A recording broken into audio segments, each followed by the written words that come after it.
Welcome, human spyros and clones, to the UK Nationals Championship 2024. Brought to you from the middle of nowhere in Bristol. We are in an arts mansion here. It's a pretty epic venue. It's thrown us up a few issues here and there, but it's we've overcome them. We have Adapted and overcome. we are going to bring you a stream like no other. I can guarantee that. My name is R1-4. I am joined to my left by Vix, aka Extract. Hello. Hello. And we have got for you a long day of Netrunners Day. We've got a load of play. I think it's a lot of rounds. How many rounds? 11, I believe it is. 11 rounds. Which is a lot. It's single-sided though. Single-sided. So it's not 11 hours times 1 hour 5 minutes. No, we're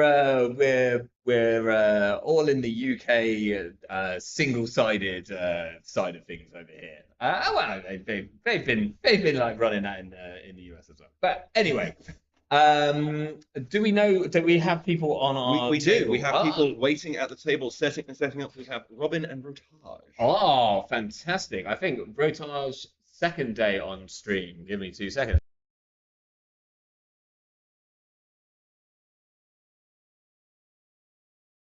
I'm going to let Vix talk to you for 2 seconds while I sort some technical issues out. Hello. So we have Robin and Rotage, who I believe are Akiko Nise from Robin, and we have PD on Rotage's side. Should be a good game. Looking forward to that.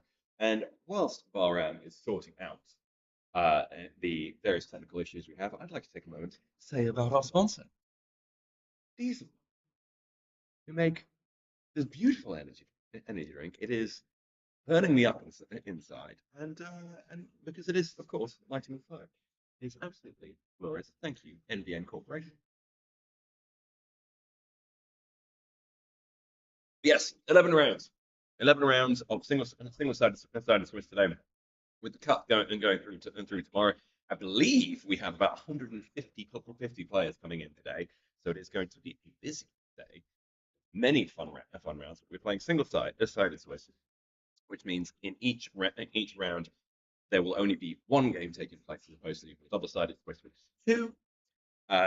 The magician code of Cobra will be switching and automatically assigning players to make sure they play both an equal mix of corp and runner over the day, but it will only be one game per round, and each game is 40 minutes, I believe it is. 40 minutes, yes. Short of any extensions, etc., which might go on. Right, let's move over to our table where we're going to have to work out who's on who. So Rotage is on PD on the left, and we have Robin on Akiko Nise on the right, which is an idea you don't see a lot of these days. I think we've seen a fair bit more of it along with the invention of girls. Oh yes, of course. So that's, I mean, what are we expecting to see in this Akiko deck? Well, so I'm vaguely familiar with the girls playstyle ID. Of course, Akiko Nise, for those that don't know, is an a chauffeur ID that reads when you make a successful run on R&D play a side game. If you and the corp spend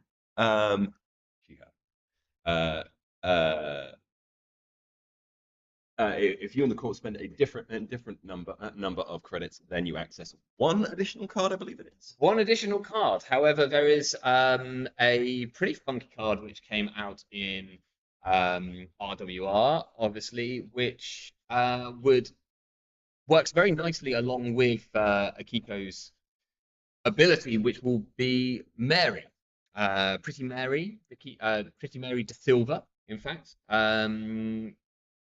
which was spoiled on this very channel. I don't know how to spell Nise. I'm going to put it in like that and hope that's right. Yeah, no, that's correct. That's correct. Something. It's like close enough to that. Yes, so you have to like no one knows how the actual side game works. We'll just wait and see for that. But essentially, Mary will, along with Akiko, will potentially allow two additional accesses instead of the one. Um, and we're also probably expecting to see, I think the Akiko deck tends to play Niashia as another way of getting like additional access, and then tend to close out in a pretty sneaky way by installing an Eru and going in for multiple accesses via archives. But they're all routing into R&D. Like that's where the win very much is for Akiko players. Absolutely. So if you can just draw all the agendas into hand, Akiko often struggles a little bit. So hopefully you're not playing against CI. Also, that would mean Rotage would have a game loss for playing an illegal ID. What do we think about the PD deck? We're playing with ghosts, but hopefully now. There we go. There we are. We have players and everything. So we're off. And Rotage, I don't know Rotage deck, but it being PD, we can assume a certain amount of the standard PD setup. So of course Rotage is going to be wanting to create a remote, start streaming 3-2s and 4-3s to that. And we see a Greasy Palm starting us off to start building that remote. I see Rashida going straight in with, I think that was a drafter covering it. That's an interesting one because whilst because Robin could just walk in. True. Robin could just like Rotage would regain a Greasy Palm. But that would kill off the Rashida. However, of course, we have no way of knowing where that's going from there. I also wonder if Rotage is actually paying a bit of Akiko Nisei respect here and has put the end the run on R&D Yes. as opposed to the remote here. Because the last thing you want to be able to do is just to allow Akiko to run through, even if you're getting stuff back from a drafter, especially when we've already seen that Pretty Mary De Silva coming down. So yep. And Coalescence, which suggests an Aesop's deck, perhaps? I think so. I think Girls is generally an Aesop's deck. It plays Coalescence, Muse, and yeah, here we go. We got shotting straight off the bat. Okay, we are aggroing straight into R&D. So what is Rotage? This is potentially a 2, 3. It's potentially 4 accesses here. That's a lot of accesses. It's a lot of accesses. That's finality then. Is this last click though? Because I think Icarus is safe right now. I feel like this must be last click because we had 3 installs. Yeah, we had 3 installs and a trick shot. So this is a Hagen. Okay, ooh. Interesting. So what's the breaker of choice for girls? I mean, for Robin, she's probably going to hope that she's on Propeller right now because that's going to be the best way of breaking this. If she has to break it with a Cleaver, which is like often the late game solution, that's really then it's going to be pretty rough. But I think I see a Propeller there. We got Propeller, so 2 to break the subs, and then what would that be? 3 counters. 3 counters, I believe. Yeah, because it'd be strength 5. So like you're pretty much using up your Propeller. But Hagen actually a really nasty piece of ice here, like a really good face check against particularly shapers that are on a Coalescence build, because you can't just allow them to trash all your stuff because that's all your Aesop's engine. Okay, looks like we're going in here. We're just doing the maths on the counters. And there go those. Fully using the trick. Yeah, perfect value on the trick shot. Seeing it too, and then presumably they side game here. Oh, now I miss side games. I miss that. You don't see them that often. I find side games really quite fun when they are fun. When you're doing like 4 a turn, it feels a bit much. But when they're at key intervals, classic 0 and 0. I mean, so quite often using a Akiko Nisei to try and tax the corpus correct. So making them spend the exact same amount. We see a off-world just being early rip. That looks like maybe another drafter. right, we're now just checking whether there should be a fourth one. I feel like there should be a fourth one there, but maybe No, not. no, they spent the same amount. Okay. So, Is it that way round? So okay, okay. So I'm gonna pull up the pull up this text with Kiko because unfortunately your intrepid hosts are not as familiar with the Kiko Nice as they. I mean, weirdly, I am. I just never remember the rules of any site. I remember it's a weird way. Whenever you access customer ID, you and the corp secretly do a side game. Do you think if you and the corp spent the same number of credits as one initial, so maybe it should have been 4 there. That's what I kind of feel. Like I think that the way I've always played it is the best thing for you to do is to bid 0 to force the corp to spend 1. Maybe we're like the fact that we've got so many triggers going on. There's an extra one from Akiko. There's an extra one from Trickshot. There's an extra one from Mary. Possibly the Mary was forgotten about here. Yeah. Never has a trigger heavy game in it. Like it's got lots of things happening that all need to happen at the same time. Anyway, we've had a Rashida farm, which is obviously excellent. No, we didn't have a Rashida fire actually. Like, while you were watching the trickshotted into the remote, trashed the Rashida, and Rotage here couldn't res what we know is a drafter because it wasn't really going to do anything. Of course. Well, okay, that does change things. My apologies. Sorry, looking at the text of Akiko Nice says we see another drafter in it, and we drafter heavy. And now, so I think she's on the back foot a little bit here. Definitely. I mean, that's like he also. I mean, the one good thing is that R&D is actually going to hold for the time being. We're playing a corporate hospitality here. It's a bit of a reader for I think it's a bit of a reader for us as well. That is a 4-cost 2. It's a double, and it will draw 2, gain net 2. I think it gains 6, and it will allow you to add 1 card from the archives to your hand. I think we might be getting back to Rashida here. We see a Vitruvius in hand there. Oh, okay, so it's blue level clearance with an archive memory stick. Absolutely, yeah. Okay. Sorry, us old heads talking about an old card. Well, I say us old heads. I'm the old head talking. Yeah, I'm the medium head. I think we did get the Rashida back there and jammed it in the remotes. I believe that is what I hope that's what happened. So the one good thing here for Rotage is that obviously, whilst that propeller can get in, it's currently out counters to do so again. So R&D is actually quite safe until Holly finds a way of either resetting that propeller or boosting its strength or installing enough other icebreakers that it reduces the strength of Hagen. I mean, getting down a cleaver. So cleaver is if cleaver hit the table right this second, Hagen would go strength 4, which means it would be 3 to get in. If Robin can find another breakout, then R&D is wide open with cleaver for 1. Walk in there, accessing a casual 3 cards if the side games come off good. So all in all, we're a bit on the back foot here, but got money. He's got a remote, and as long as he can start building up some tempo, then he's all good to go. Seems decent. Okay. I'm loving the corporate hospitality. It's an interesting little smash because it's blue level clearance, and blue level clearance is a cheeky little card that did get you a lot of tempo back in the day. It's also like interesting because obviously PD has recursion stapled to its ID itself, so like we're going like recursion on recursion here.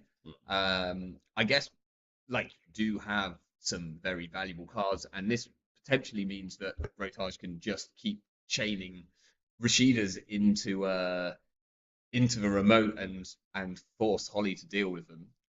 Sorry, Robin. I think I've called Robin Holly twice now. Do apologise, Robin. Oh, I'm seeing a copulation. Oh, the cups are coming down. Copulation, of course, being a way to avoid trashing or indeed trap something for cheap and take away some key points there. So I feel like Robin will be wanting to couple a seamless hit. Definitely, seems feels good, but also, like I said, like Akiko has a ton of R&D pressure, but sometimes struggles a little bit with HQ pressure. So I think copulation is a really good include here as an option to add in that. Because it gets you that pressure plus a legwork on top of that. So there's a lot happening from that. Okay. Hello, Laura, in chat as well. Oh, we've got Havereth Fun all the way from Australia. I was gonna specify the town, and then I was gonna screw it up. We are on round one, Alex. So you're in plenty of time. Do not worry, you have not missed too much. Okay, we see the HQ respect here after the copullations come down. That makes sense. And I see a Managam in Rotage's hand, and 2 ices on the remote. So it's like building a pretty classic PD remote here, I think. Didn't see what the ice was that went down, so that's going to be a Yeah. nice little surprise for us. And I assume that was the Rashida that we saw in hand going in. It could be the Vitruvius, and could be just going for the push hit. Vitruvius is an interesting one. You don't always see that in PD these days. Usually it's you're doing trip off luminal and then a couple of cowers to help close it out. Yeah, so I mean sometimes also midnight free. We see the Yes, midnight yeah, free shoot builds. the moon build. Exactly. I guess I guess Rotage clearly is like an absolute sicko for recursion here because we're even playing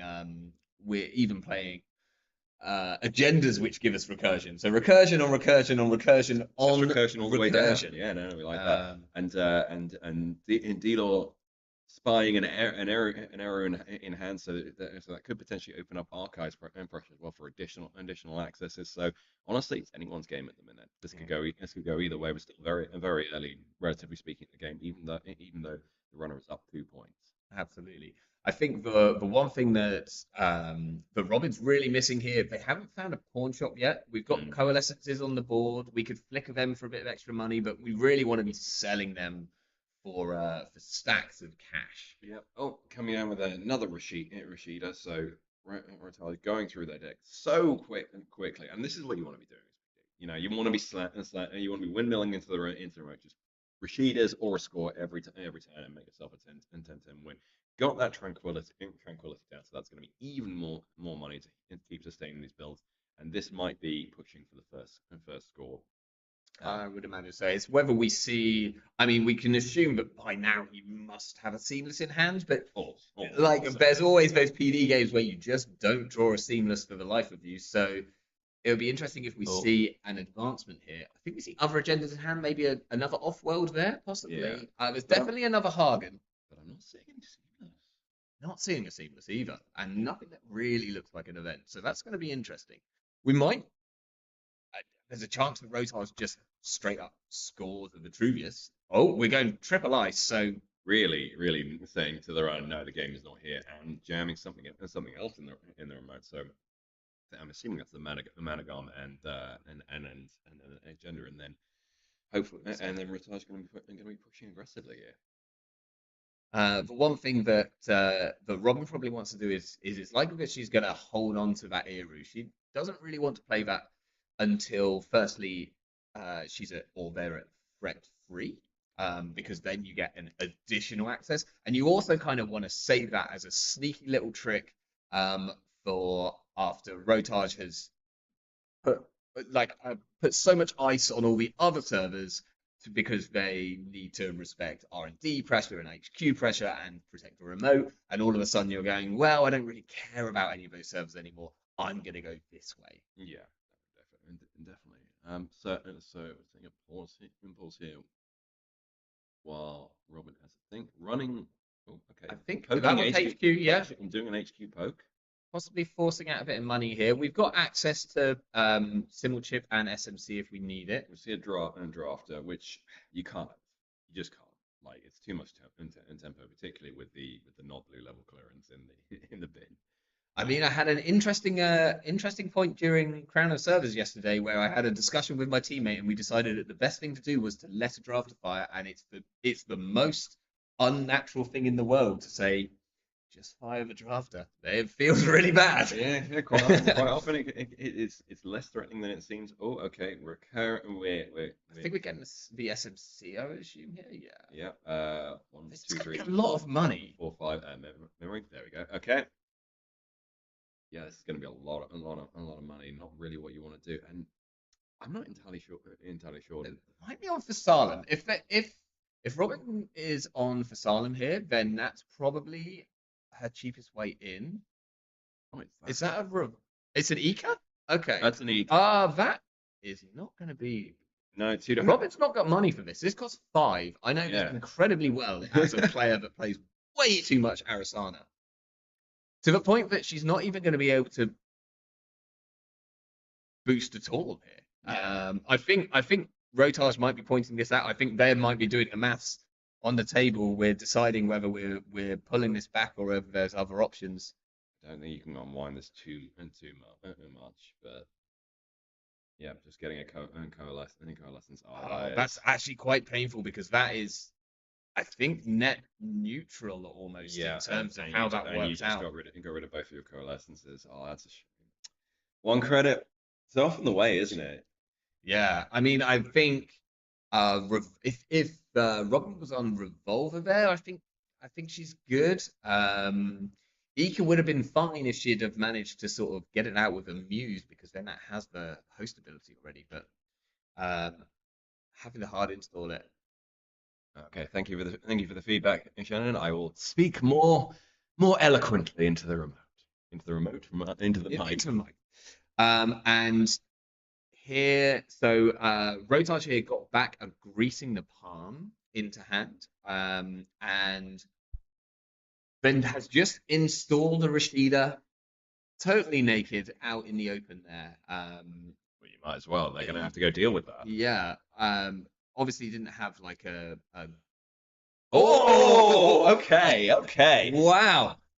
So this is wild because that Draftifier was very good for Rotage, but Robin could take this as soon as next turn by installing the Eru from hand and running R&D. Essentially R&D. This has opened up the game. Like previously, I would say that was because of the swapping around with the SMC and all the rest of it. Potentially the runner was behind here, but that steal has put the runner in game point. Absolutely a good chance for them to surprise sneak the win off R&D through any of the multiple channels they have. And given that Rotage is still on 0 points, Rotage has a lot of ground to cover. A lot to do, whilst also just dodging single access or multi access. And we've got ace tops down, so the money is going to start to flow in now. So all in all, things are looking pretty good for Robin. Yeah, I mean, misstep with unfortunately now not having so many populations to trash, but this is going to get Robin the econ that she needs for the next few turns just to get herself rolling. I think this is looking very, very strong. And I can see a Muse in hand, so there is absolutely every possibility that Robin just starts attacking R&D from multiple different angles, getting those Akiko Nisei triggers over and over again. And we see a Vitruvius score. Just no counter, I think now. I think that we haven't seen that. I mean, we don't need more recursion. I mean, Rotage might disagree. We've had some recursion as a treat. We don't need recursion as a main course as well. Also, shout out to Grun DMC in chat. I really hope you're feeling better. I know Grun DMC was meant to be coming to UK Nats and unfortunately taken unwell. So glad that you could still be watching in spirit. And yeah, we definitely wish you all the best and hope you feel much better soon. I think that Rotage just recurred a hedge fund here. Just a bit of cash. Yeah, which makes sense. He's not got a stack of cash, but it's kind of okay. The reason I was going to say it's interesting that he didn't pull back a Rashida because then he could jam it on top of a Trank grid, but it looks like he has another Rashida in hand. The boring pragmatic play. Yeah, I mean, Dave is very sensible. He's a very sensible player. He does the sensible plays. His decks might not be sensible, but he's sensible. And his choice of teammates is incredibly unsensible, but we can talk about that another time. So we've got an environmental testing coming down on the runner side here. 1 counter on there that came from the installed Simul chip. It's not going to take long for that to pop off and give 9 credits, which is a big swing, which often feels like it comes from nowhere. And in a game like this, it can that 9 credits can be the thing that's your economy for the game. Like you got your ace up ticking on in the back and give you 3 a pop. The Fizarum goes on HQ. Okay, so now I'm really confused. I'm guessing that Salem had to be in hand Yes. when the SMC pop happened. Yes. Because otherwise you go get that. Yeah, I didn't see it in there, but that is really unfortunate, and also why you should be playing Arasada. But yeah, that would have been the exact way through. I I've got wonder. views. You're going to have to press something because you don't have the memory for this. Hopefully, that's been noticed. You need to trash something for memory. I'm not sure if it has, and I can't remember what we're meant to do in this situation now. I think we're meant to leave it. I think we need to. I think we're meant to leave it. Okay. That is unfortunate. This is like an easy thing to miss because the Coalescence is hosted on top of the Muse. The really unfortunate thing is that you can't even install the Muse and then install the Coalescence and then lose it because of the way that hosting works. We'll see if this is caught. Hopefully it is. So right now, I think we're back to Rotage's turn. Oh, we've seen him jam something. Sorry, in the remote. That I possibly missed that because there was definitely only one card in there a second ago. Yeah, no, it's a jam in the remote. We think that might be a Rashida. Well, I've actually just seen another Rashida in Dave's hand. So okay. Maybe he's jamming agendas. Maybe he's just conscious of the fact that Runner is on 4 points. Yeah. And they're a Kiko Nise. They're going to be targeting R&D. They're going to be going nuts on him. Okay, we've just seen a double advance in the server. Ooh. So this Ikawa. is either telling of an Ikawa, but I also think that this might be the off-world that we saw in the hand. And he's looking for next turn to score out and jam the Rashida. Because this remote looks somewhat safe right now. We have a single propeller on board, which can't really get through anything other than an ablative barrier that we'd be expecting to see in this deck. We don't have sort of access to move that Salem around that we can see, but we're not just going to ignore the remote here. We are going to go archives, and we're going to see some number of cards. We're going to see an extra 1 from the Eru. We're going to see an extra 1 from the Pretty Mary, so we're going to see a minimum 3. And then depending on the Psy game, we're going to see possibly an extra a 4th. Could just be the game. Robin has a click left, I believe. Yep. Psy game, same. Oh, that's rough. Both paying the one into that. So just Dave doing the read. So we're seeing 3 here. No, I think we should be seeing 4.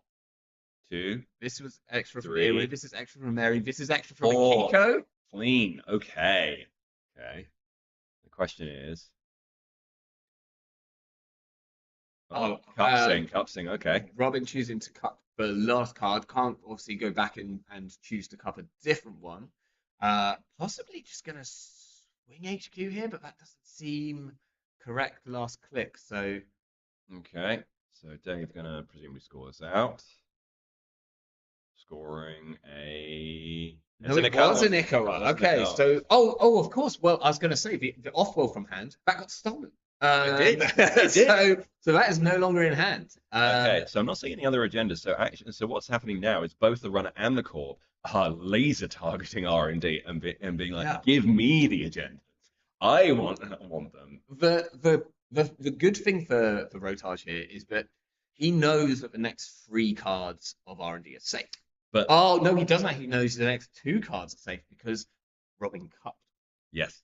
So you know the next 2 are safe, but the thing is, you do get this sometimes as a core board. It's like, well, yeah, I know my next few cards are safe, but I need agendas. I'm in drought at the minute. So you actually want to get a shuffle through as quickly as possible, make them unsafe, so you could potentially draw them as quickly as possible. I mean, I think the Rashida in hand is going to be Dave's way of pulling through any lock which Robin creates, which I think can just about get through the lock, but he'll need to be kind of lucky here with there being an agenda exactly 4 cards down and him getting the Yeah. side game right. Or something. Yeah, exactly. No, there's I can't remember. yeah, it's tense. I mean, like I David, assume the ice comes down on archives next turn though. So like I think Holly will have to Robin will have to deal with that in some manner or form. yeah.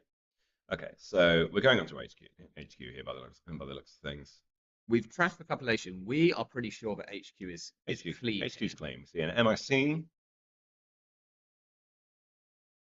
Bran,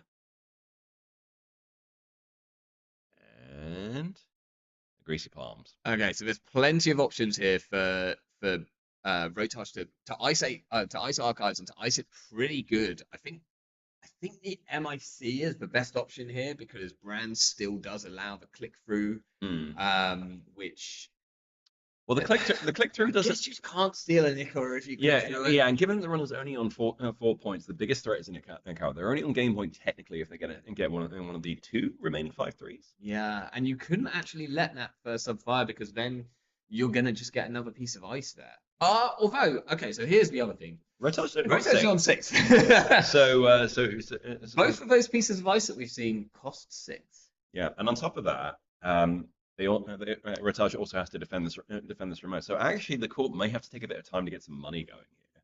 It's very true. Okay, so any install here is obviously going to give Rotage a bit from the Trank grid. I think that's what we're seeing here. We're going to assume that's the Rashida. Yeah, no, I don't think you can push without it. But the runner can just challenge. Oh, hedge fund help it out. The hedge fund, the sensibly brought back to hand hedge fund, the potential hedge fund. Yeah. And then we've also got Grease in the palm to install whatever ice this goes down. So I think this is going to be.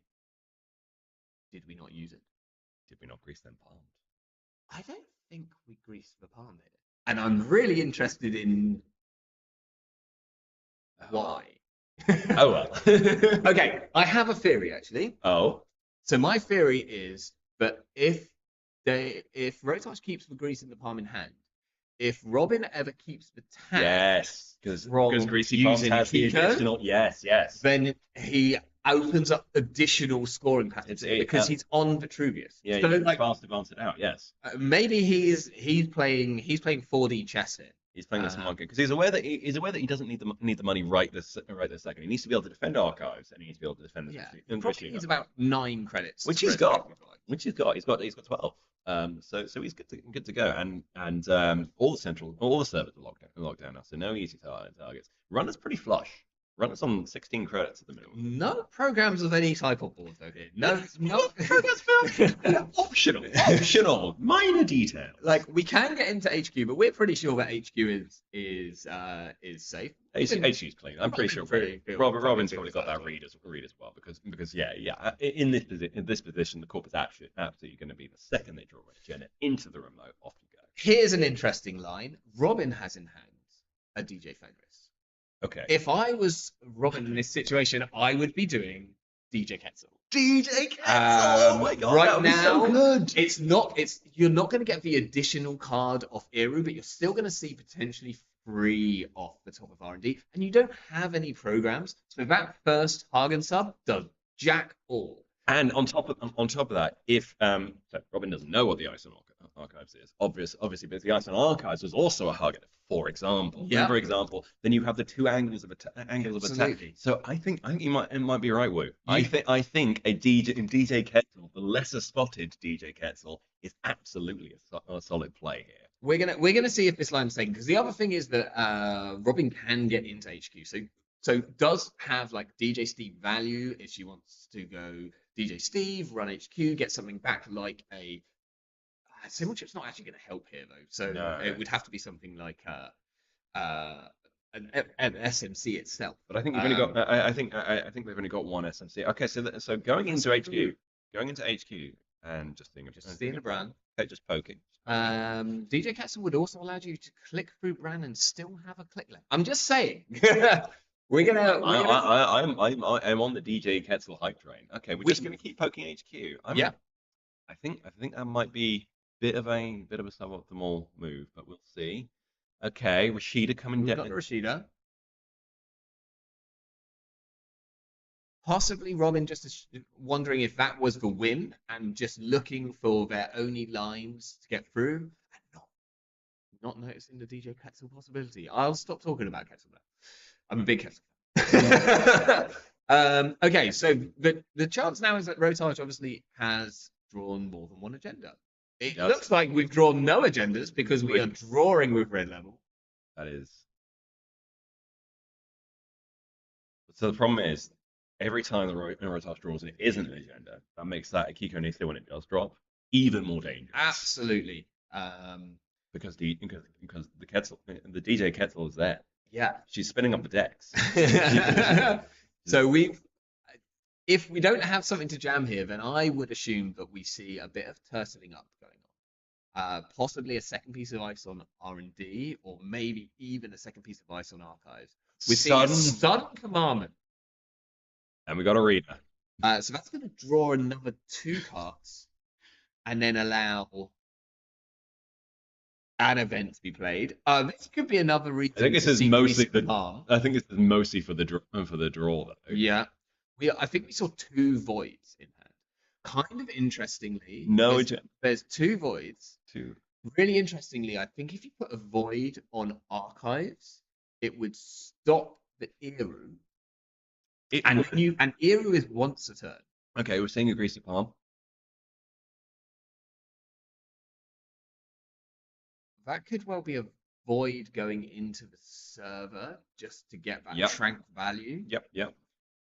We're going to see if Rotage maybe draw a card maybe off the trank, because that is an option. It is an option, but and if he that hasn't would got leave a hell of a lot of cards in hand. But he needs the agenda. He needs to close. So it's very possible that he then decides. I think we've just taken the money. I think it looked like Rotage took. Okay. We are going. Okay, so that looks like void on R&D, which is a line. And also means that Rotage feels a lot more safe with his ice on Archives here, which we kind of assume is maybe that MIC. Yeah, which it's not a reasonable line, because it lets you slow the runner down. It's expensive to break, because I believe the shaper answer to MIC is Unity. Probably. There's a chance it's on Euler. We've been seeing quite a bit of Euler recently, and in Aesop's builds, it's criminally efficient at sometimes. And when you're kind of potentially running things a lot, I would imagine Unity is probably the better choice for Akiko, because you're not kind of doing turns where you're going to run all 3 centrals for a deep dive type thing. Okay. Interestingly, the void on R&D is going to shut off the DJ Kettle line. That is a once per turn clause. Well, we kind of yeah. It depends on whether you can, because I believe Dave also put a void in the remote. Yes, and void is unique. So true. So if you can force both to be rezzed, I think the remote looks super. I think the remote is anything getting in there. Okay, we might be. I think I saw a trick shot in hand here. So we're going to trash cycle. This. We're going to have to get the SMC repeller. I think. Well, you can get back to repeller. We can. I feel that you need to. Again, not the SMC. We're doing this the efficient way, the clean way. I assume then we're getting a more permanent breaker than propeller. Yes. Robin reading the fact that she can with propeller with Hagen at the strength it is currently, she can only actually use it once to get in, which is actually pretty inefficient. It may be all Robin needs, given how much Dave's been digging and not finding. Absolutely, it's very possible. I mean, R&D is stacked. We've got a pressure spike that is at threat, so this is actually fairly efficient right now. We're gonna get through this Hagen for 4 credits a run. In fact, only 3. You do not have to break that first subroutine. No, you don't. There are no programs which aren't icebreakers on board. That is that's not very expensive though. 3 credits a pop is I mean, it's no. I'm happy paying 3 credits to get through a piece of ice. So if we went through the game, but unfortunately, I have a sneaking suspicion what's going to happen here is Rotage is going to flip over that void in a second. I think he absolutely has to. The big question there is whether Robin then wants to chance the run on the remote, which is probably not wise, as it's unlikely that they are 3 barriers all in a nice little row for her. Yeah. Plus, one of them is definitely going to be. Yeah, one of them is a draft. I don't think she knows that. Yeah. Okay, that's true. We're seeing the Void Res. Mm. I'm sure Robin was just hoping that was a Managarm that would have been clickable. 2 and 2, and then that's the end of the run. So Rotage absolutely happy to throw stuff out here. We know that there's nothing particularly valuable. Do we see the push here? Over to the remote, potentially. Or I mean, if you hit a gatekeeper hitter, it's game over because Rotage will draw into exactly what he needs. Yeah, 100%. I'm just letting you go. Okay, that's probably the smart play. I feel like that's correct. Okay.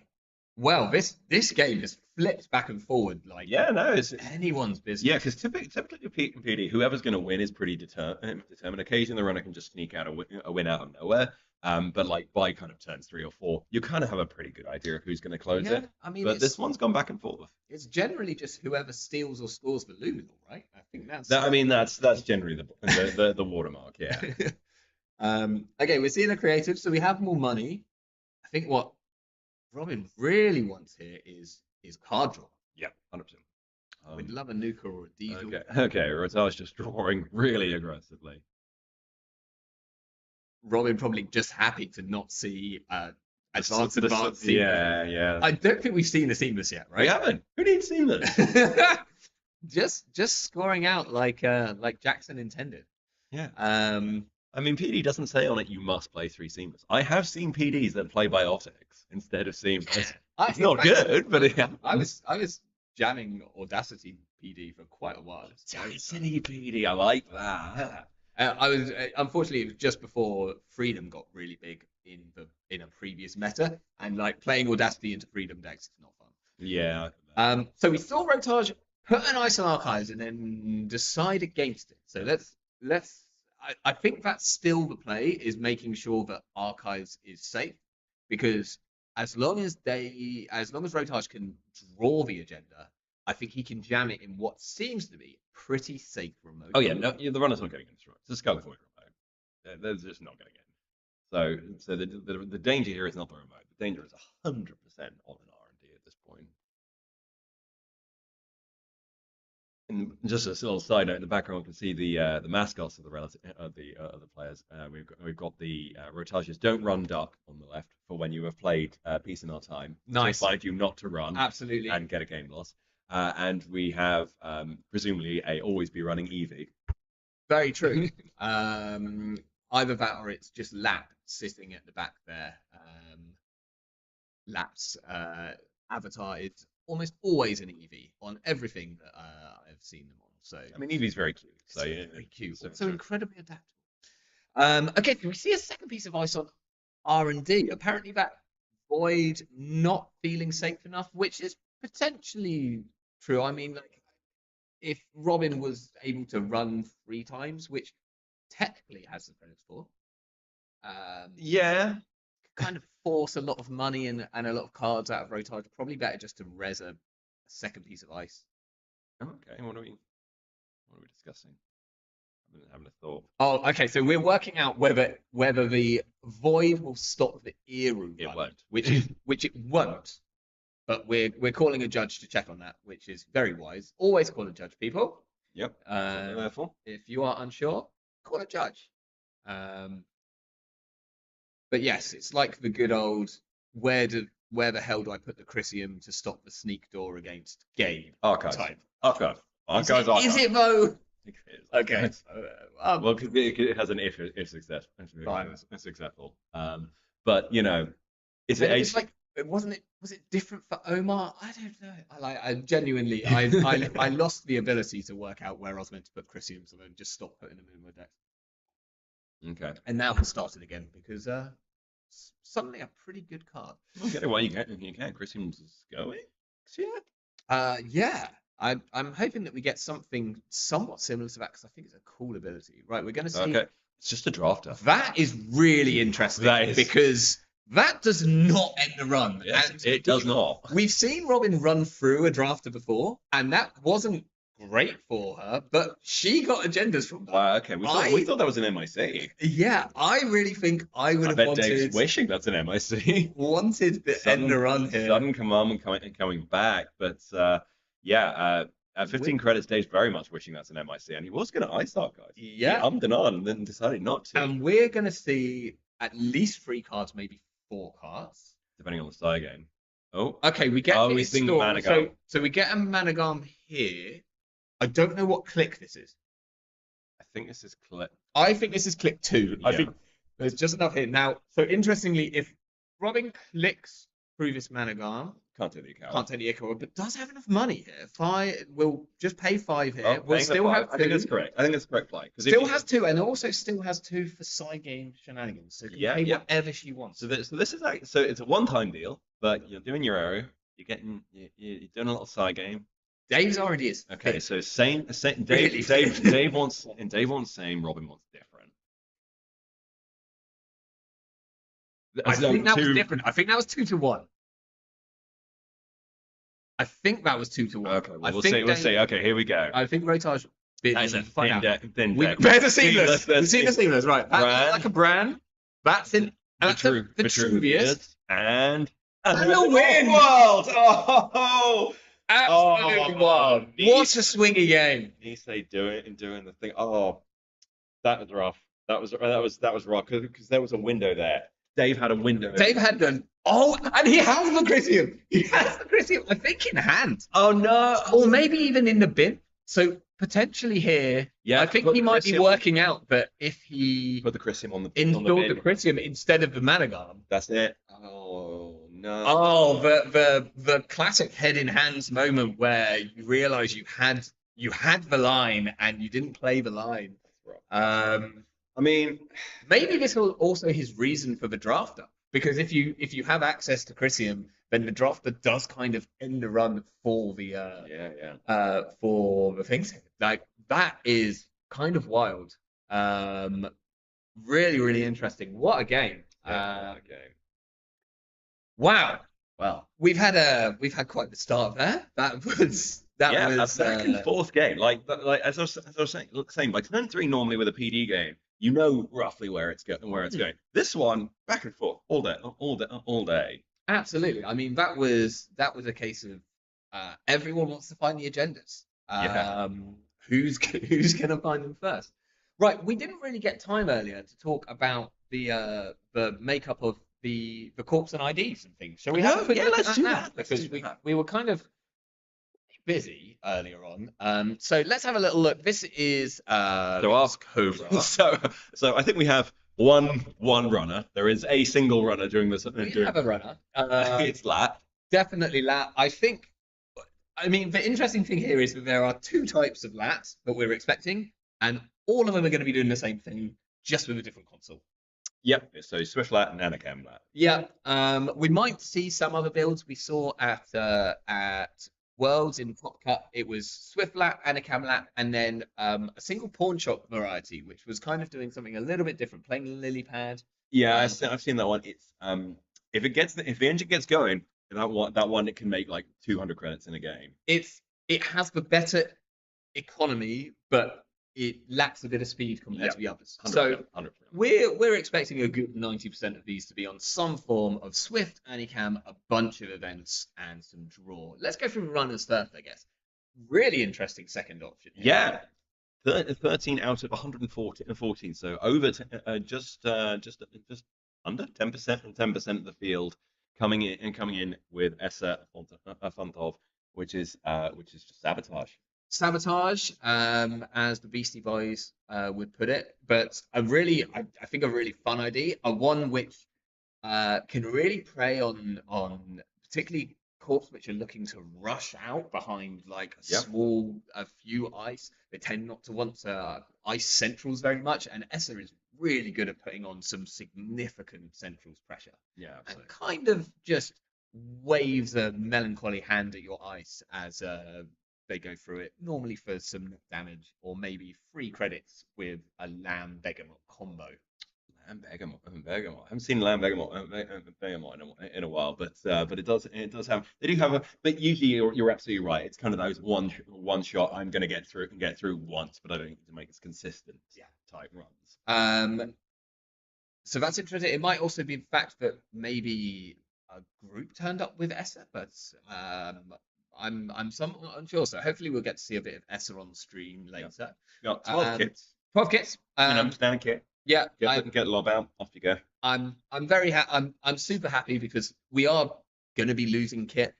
She's going to be going the way of Dinosaurus with rotation, and it's really nice that right into the end of her cycle, she has become. There's been a few cards like that. Pretty competitive. There's a few cards like that which went to sleep for a little while and then came back. That's nice to see. I will admit.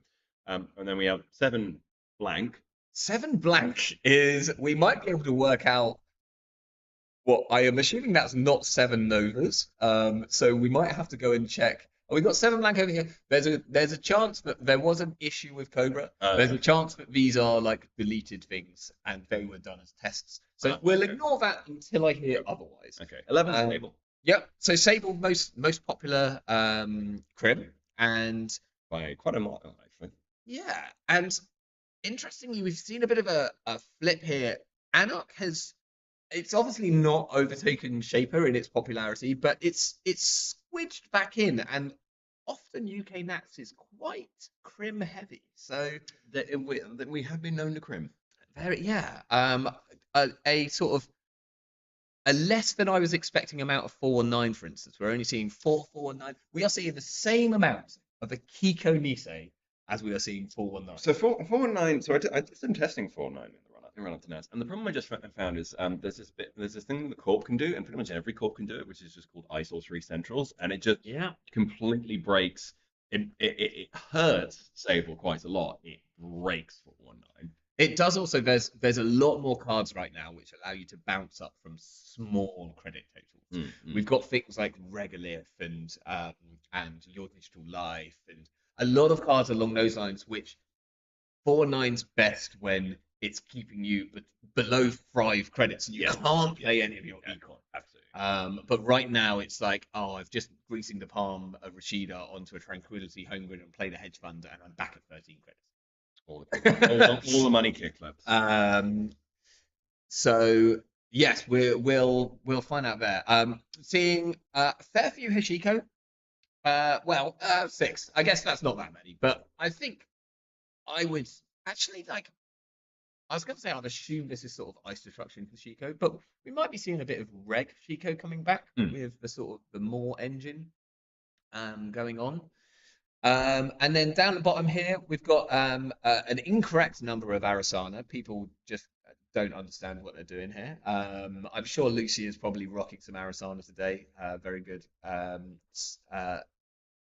Sort of very dedicated Arasana player currently. Little bit of some slightly more interesting things. We've seen one Nat. Last hurrah. Yeah. Last hurrah for I guess. For Nat. I'm rooting for that Nat. I'm rooting for the Quetzal. I do love a Quetzal. Like, who needs DJ Quetzal when you can just be Quetzal? Only one Mercury is actually kind of interesting. Yeah, because Mercury is a bit of a they're not going to be top tier, but it's like you don't really want to think about your runner too much. You want like just a good consistent slot machine gunner and take my chances runner, and Mercury can absolutely be that. Because Mercury has an annoying habit of just getting in and just ripping agendas and winning, and it happens quite often. Absolutely, and we've seen Mercury's do pretty well, like at quite a few events recently. Very much like Titan in some ways. Yeah, absolutely. Should we check Corps? Let's have a look at the Corps. So, unsurprisingly, we're at UK Nats, and what's the top Corp? It's an NBN tag deck. We do be loving those, but only just. Yeah, it's close. It's not quite the lat numbers where a full third of the field is playing it. We have R plus, which is presumably going to be the murder variety. I think there's a couple here because I know that a lot of people have been quite keen on London's list, which is the sort of they're the from the Steel City area over in the US. And that basically plans on scoring out a better citizens program. And Oh, then so kind of putting you into a pretty awkward state where you're looking at a handful of run events going, I don't want to play any of these run events anymore. no, no. And I think it's quite a nice reaction to the fact that I would say at least 36 plus 12 plus 4 plus 3 and some more players are going to be playing at least 3 copies of Trick Shot. Yeah, And one way of nicely just taking away some of that ability is going, well, you can play your Trick Shot, but I'm going to gain 2 credits or 2 cards, and you're then going to have to clear a tag. and then you're going to take a tag off the Oracle, and then you're going to go over into a Behold, and you just very tag. Yeah. So like it can really sort of swing things in a big way. Like you say, if you trick shot into a Behold, you've just taken 3 tags and you have maybe 3 tech clicks left if you did this first click. If they rest the ping as well, you're in real trouble. Yeah. And then next up, following our plus, we have PD. We Yeah. love PD. PD. It's classic. It's just good stuff. Probably at least 2 people who don't know what to play and packed PD. But Panic PD, very much the new Panic Pal. absolutely. It does need to be a corp that begins with P for that to work. Of course. So hopefully we get some more of those. Luckily, or unluckily, Panic Personal Evolution seems to have squidged in the there. last, hopefully, the last nationals with PE as a legal ID. Obviously doing present in the final worlds, which was a Chrono condenser version. So I suspect we'll see a fair bit of that. We saw a little bit of it yesterday, actually, in the team tournament. Yeah, and to be fair, there were a few different varieties going around, and they're different enough that you never quite know what you're going up against until maybe turn 2 or turn 3. Yeah. And PD really preys on you for that bit of information where it's like, you're not going to know what I'm doing, and by the time you do, hopefully it will nearly be too late. Yep. By then I've scored 2 stings. Yeah. So you don't want to steal another one. Also this piranha's up to 3. Yeah, no, it's horrible times.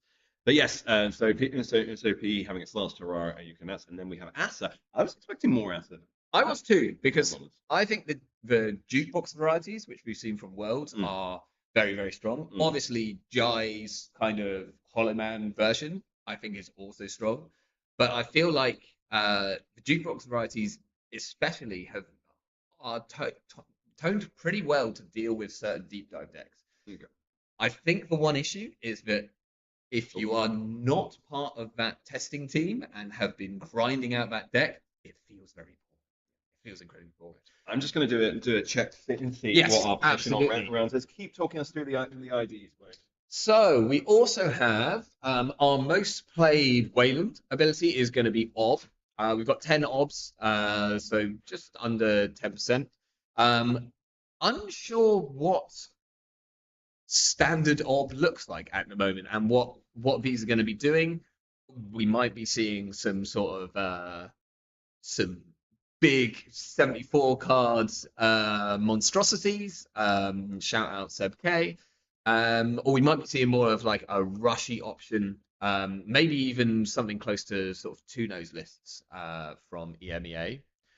And Alpi, sorry, in chat. Yes, it is Extract that's next to me. We've got a fair bit of Ag Infusion and outfits, and then we're down into the sort of the other bits and pieces. And from down here, what have we got? We've got a real mix down here. We've got 1 Ampere. That's exciting. I don't know if El Gatlander's playing today, but if so, I somewhat assume that's him. Could be someone else. We've got 3 Thunderbolt players. One of them will definitely be the world's the go-to in the world of Thunderbolt, which would be Firm. Only 2 built to last is really interesting. Being as built to last has won 2 worlds in a row now. I'd somewhat expect to see more people on it, but maybe they just don't feel like the kind of Hyperglacier is the way forward at the moment. I'm really looking forward to hopefully we get some of these decks on stream, because I'd love to see what some of the Pravzivos, the Atien decks, things like that are doing. But we'll try and bring you some of those funkier things as we go through the day. Right now, I'm going to run to join Extract. We're going to get our next players on. I think the next round will be starting very, very soon, probably in the next like 5 minutes. So do hang around, and we'll see you very, very shortly indeed.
Welcome back to the UK Nationals 2024.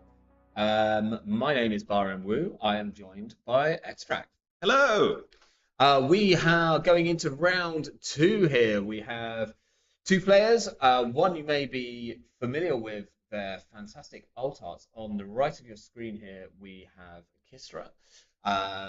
They are going to be playing Reality Plus. I'm sure we're going to see some pretty funky alt arts in their deck, I would imagine. I would hope so, unless they're one of those artists that refuses to play their own alt arts. Very possibly, very possibly. So on the left we have Knight from Chess, who is going to be playing Essa. So we do get to see some of this hot Sabo action in in live. Shannon pointing out that people are turning up just with the same color sleeves. It's not deliberate. I'm not picking them because of their sleeve choices. Yeah, absolutely. So what are we gonna expect to see from? Should we start with the Essa deck? I mean, Bankar. Bankar would be absolutely on form. You got so Essa is presumably going to be sabotaging as much as possible and trying to mitigate the effects of the Corp ice by just walking straight through it. Bankar with Bechamel, which usually is a pretty good counter to ping. Now I don't know what R plus is potentially going to be thinking. So R plus is going to have an interesting one. Because if R plus answer tags, its usual tag punishment, if it is the Better Citizen program one, is to start SJPing to force you to start reinstall it. Essa is actually kind of okay with with being SGP'd. To a point. I mean, you don't want to get both your Marrow and your Ghost Tongue SGP'd too many times. Well, it gives you more core damage triggers. Yeah, but like eventually, like if you lose that Marrow, then I see an Armani, so this might not be quite. Well, Armani is potentially really rude against Essa because Essa doesn't tend to install much, but some of the things it does install are quite expensive. Bergamot is 5 to install. Yeah. If it's on Lamb, then that's 4. And you know, like you can bounce the Marrow and reinstall the Marrow and things like that, but that will do, like you say, extra sabotage. But I guess there is a limited number of times you can do that before you just deck yourself out. Yeah, but the question is, if you've done that much core damage to yourself, you deck the Corp out as well. So let's see. I'm thinking. Your Digital Life. I think that's a cohort, right? I think so, and that's an F2P as well. So an interesting deck. Can't quite. I mean, I assume this is like fairly assety, but we are already seeing 2 pieces of ice. So this might be a sort of. I'm going to put some assets out, and I'm going to like make 1 or 2 iced remotes to ice up the more valuable ones or the cheaper ones to trash, maybe. Yeah, indeed. Okay, and I think we're just about to get our time start. Alfie asking if the asset will have finality. It is a card which we've seen being cut from quite a lot of Essa decks. Which is a shame. It's a good card. It is a really good card. You kind of sort of see 6 cards with it in a weird way if you can run archives afterwards. Okay, so Ice HQ and two remotes. So this isn't Kisra's first rodeo. They know chest HQ is a thing, and they know how devastating it is if it lands early. And as much as people are cutting the finality, we're not seeing people cut the chest HQs because they do feel like the better card. Cohort guidance getting knocked off the board straight away with the dirty laundry. Now, can you remind me what cohort guidance program does? Because I have forgotten. It wins you the game. So it allows you to trash a card from your hand to gain 2 credits, I think, and draw a card. So it sort of replaces the card that you trash. But then it has a second mode on it where you can flip a face down card from archives up and add an advancement to a card maybe just any card. It might be that it has to be advanced. I'd have to check that to be sure. Okay. So it can sort of also be a bit of a never advanced style win con. Okay, so we've seen. Sorry, we've seen some advance. As though advancing as we've got an upgrade on HQ, and we've seen an Oppo, and we've seen a Bankart hit the table. So Bankart down to break. Oh, is it a massive moshing? Oh, here? that's a big This is moshing. Moshing, a steel skin, and a strike fund. So that's draw 5, gain 5. That's seems good for a click, I doesn't mean, it? I mean, so it's draw 5, gain 5. But the runner is going to have to clear these tags if they want to keep that Bankart, because I don't think the Corp is going to let them keep the Bankart if they're tagged. Well, if they've just drawn into a second bank card, they might just let them trash it. Yeah, possibly. I think we are. Problem is, you can't really install anything. I think it's just remove the tag. I think I've just seen a finality. Okay. Well, we do have one. We're installing the first thing. We've got a ghost tongue here. That's going to do sabotage 1. I think yes. Okay. I was going to say I'm sure Knight from Chess spent a lot of money on something, so I assume removed some tags. What is that? Oh, it's a retrieval. Yeah, lost the retrieval run here to the core damage. Kistra sabotaging 2 from R&D. 1 I got quick flash off. Looked like it might be an Oppo. Probably want to hold on to them because they are just kind of busted in R+. What do you mean a 0 cost give there on a 2 tags event might be a little overpowered? Well, you can just not trash anything, right? That's the just don't trash anything or steal anything. Stop. Just don't do anything. Yeah. Just don't interact with the board state. Just sit at home. Be a chill runner. Interestingly, Knight from Chess has 5 cards in their hand. I feel like they still have it. Oh, okay, right, okay. We're seeing a Shishishka. Assuming that Bankar is on HQ here, I don't see any reason. I'm not sure about Dragon Chess. Oh no. Okay, we were throwing out the Shishishka because they needs to get down hand size. I think. No. I'm saying is I don't think throwing down the Chester is the right call. It's a big card, and you will have ways of getting into HQ. So it's an interesting throw. True. Okay, now we're seeing Bankar Finality. We're getting the finality, so we're just going to try and win. We're just going to go for points. So this is why I think throwing down the Chestushka, and throwing away the Chestushka might not be, because you could be potentially seeing 10 cards. Yeah, I mean, I guess the problem is you'd have to Chestushka first, really. Yes. Otherwise, it's like pretty safe. So you might lose the finality to the Bankar damage. Yeah, possibly. But in any case, the runner seems to be taking a very, I'm just going to, I don't really care about your tags. I don't really care about anything else. I'm just going to go. Not getting any agendas yet. Nothing. No steals, no trashes. Probably wise not to trash anything here because you are a bit worried about Oppo and you're at 3 credits, which is so the runner cleared down the tags, did they? Yes. Okay. Yes. Good. The one on the ID right now is the core damage. From the bin, we're seeing. I think that's a post. It's a crypto crash. So the runner takes it and takes a crypto crash. 1 spin doctor in the bin as well already. Interesting. Esther, of course, wanting to get those spin doctors in the bin ASAP because it just locks in any gains you make off the sabotage game. Absolutely. And we're seeing Nuka, a card which we see a lot of in Essa. This is a lot of draw. Yeah. Essa likes draw, and particularly Essa likes draw, which you can install on the table because you know that you're going to be taking damage. So playing Diesel is sometimes a bit awkward in Essa because you take sabotage and you lose your Diesel. Yeah, no, absolutely. Okay, so we've got a Rashida popping off. Cat with absolute ton of money here. So much money, but nothing to do with it.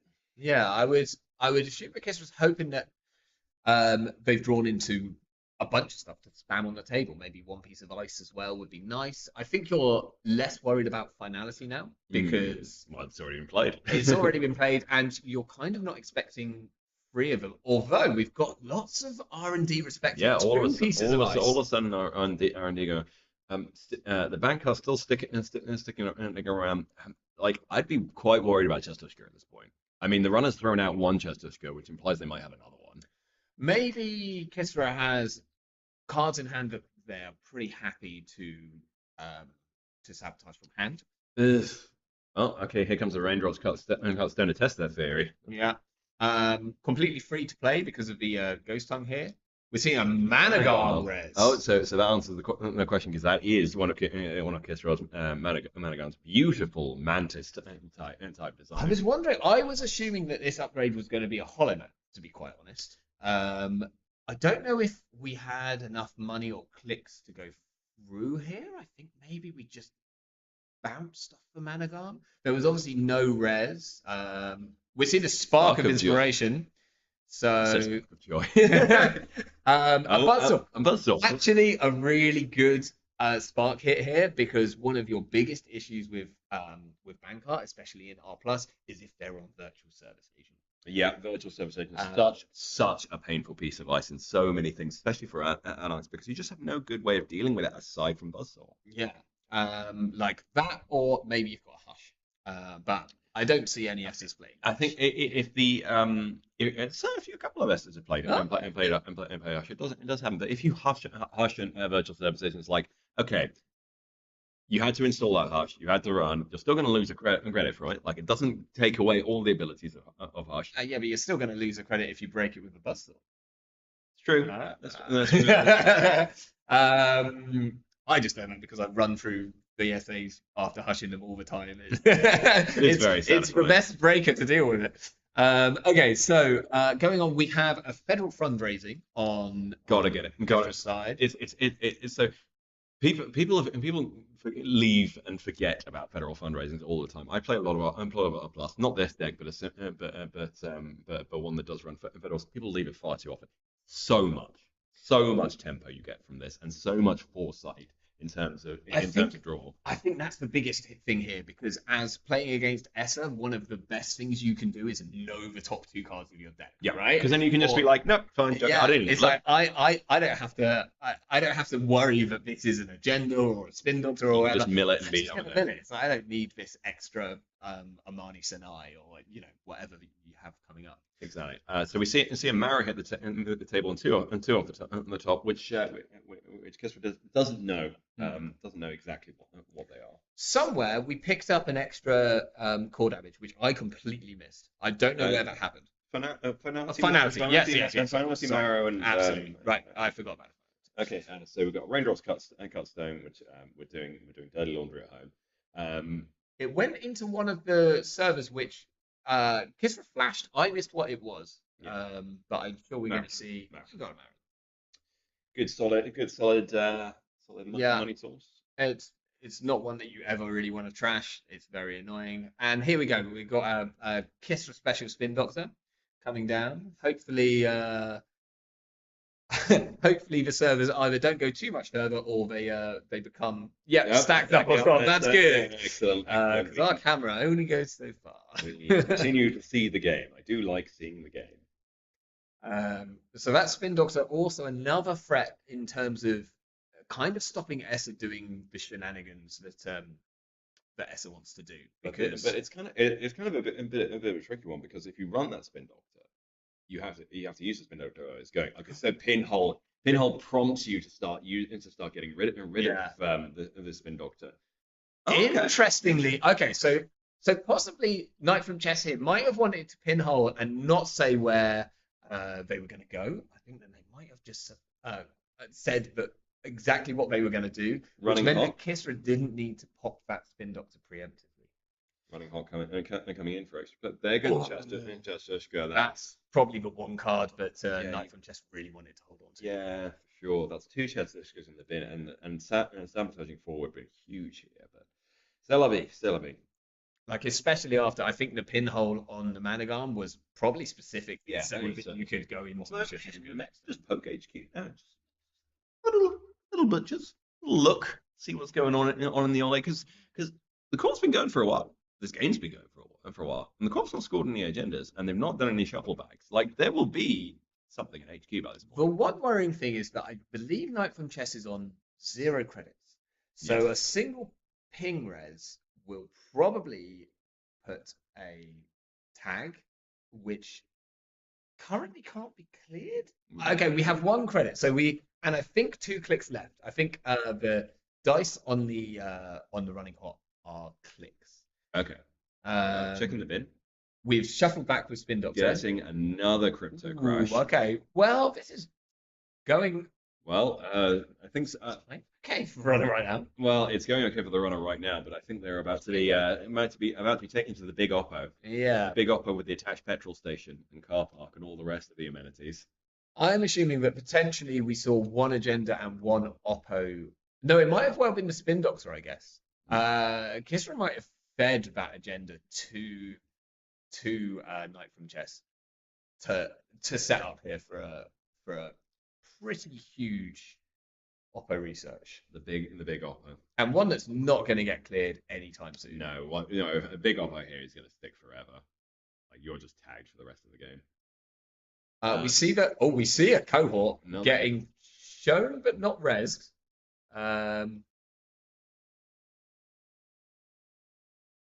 Oh, there's a sneaky. I see. So I think what Kisra wanted to do here was use the cohort to advance this card. However, nothing face down. Essa just ran the bin, so there were no face down cards to do that with. So I now read this as a 4-2, which it is something. What is going on? Is it Charlotte? What? Okay, I'm really confused about what that card I'm really is. confused about what just happened because that seemed to be in the middle of the runner's turn. I'm very confused. That's fine. I'm sure this will all become. What else could that be that could be involved? Would it be a checklist but would have taken tags? Could it be a Vladisburg City Grid? Yeah, possibly. We've taken. Yeah, I think you might be right. Vladisburg it might be the shell. So we've just seen another running hop with more core damage coming in. Corpse deck should be getting a bit thin, and again, we've not seen many agendas. We've seen 2 so far. Corpse not seeming to place any. So what's happening? So this is an interesting deck. So what I think it's doing is if that's a Vladisburg, which it is. It's now been thrashed. Yeah, it's now been thrashed. So the Corpse game plan is to use Cohort Guidance Program to keep charging up that and then just score out. You can that's fast enough. That is cool. That is an interesting. I like line. that. That's an interesting line. It's very, very different from the other one. Corpse sitting here on 20-something credits. I mean, just a disgusting amount of credits. But then Essa doesn't really.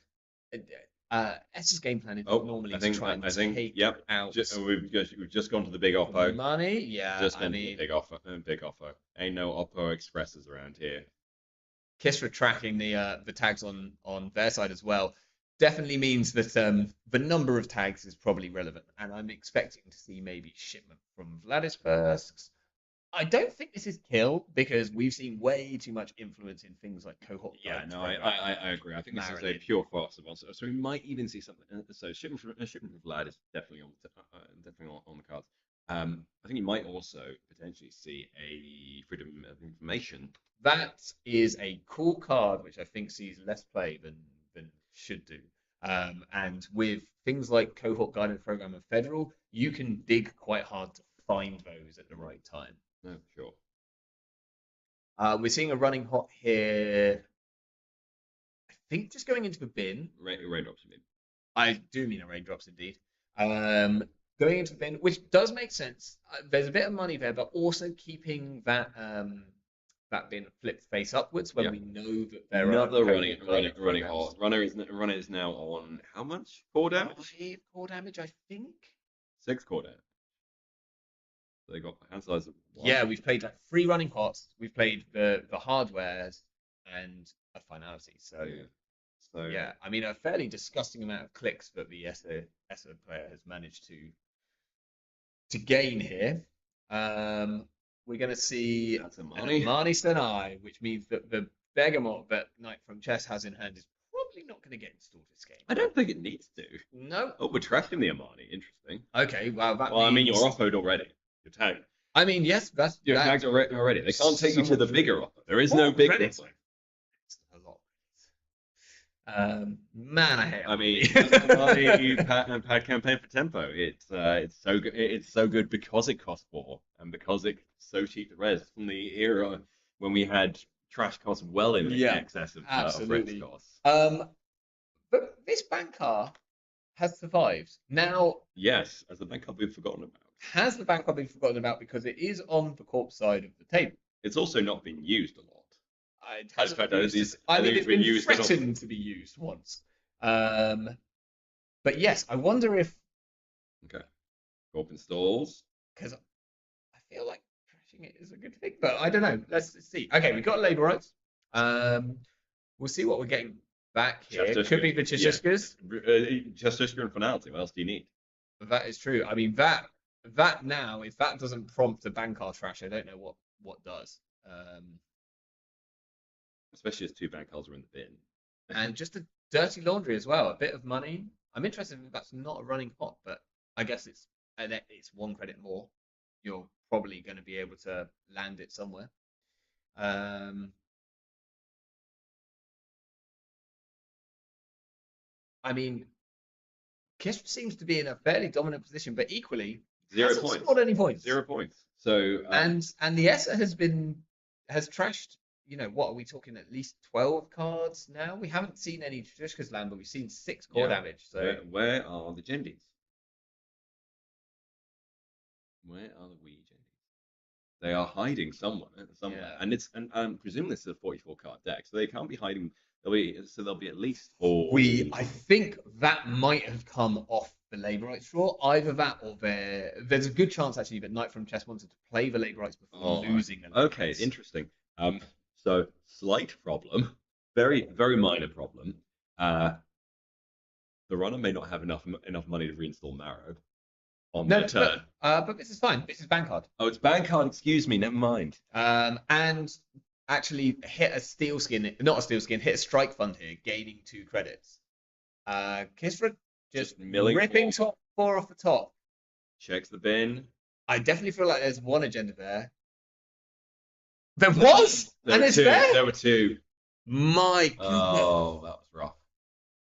I mean, interestingly, so trashing the banker, that FTP is not stopping the Shishishko, even if it gets in. No, it's not. It would have gained Kisra a bit of tempo, but tempo, well, I mean, I feel like Kisra had definite options here to score out, but the Essa deck just that sabotage is it's brutal sometimes. Absolutely brutal. And getting the finality that early to basically not only does it even though it didn't actually get any agendas when that finality ran, what it does is it sets the call back in terms of basically this entire section at the top of your R&D is clean. No agendas for you. You don't get to advance your game plan.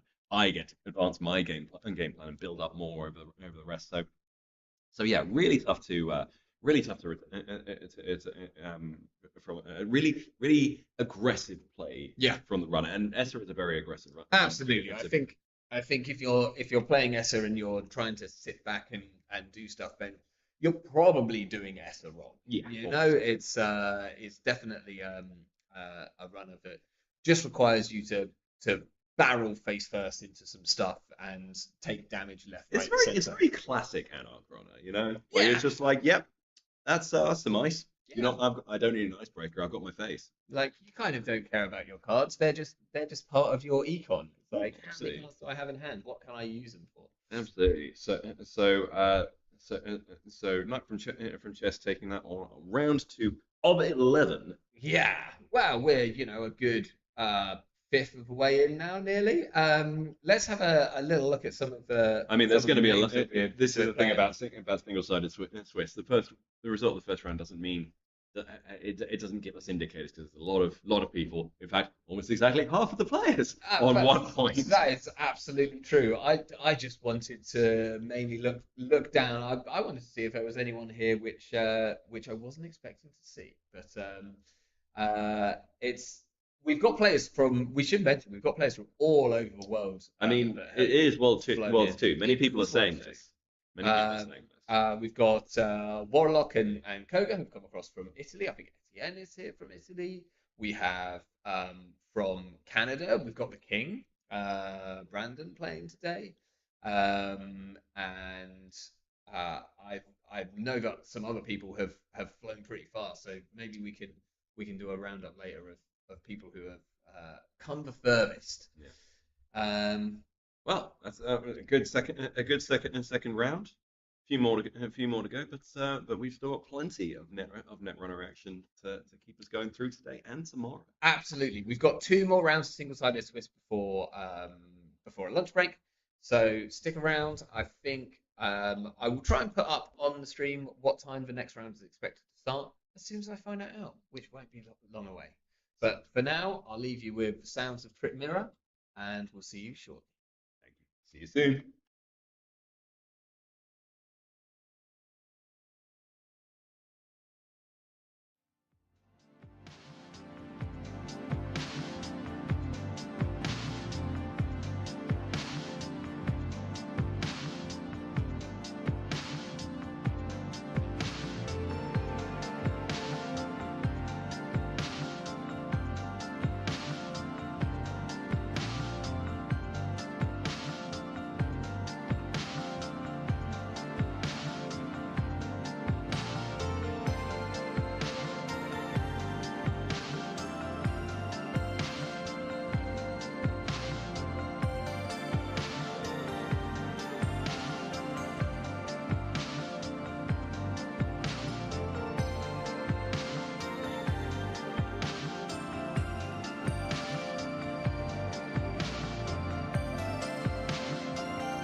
Welcome back to UK.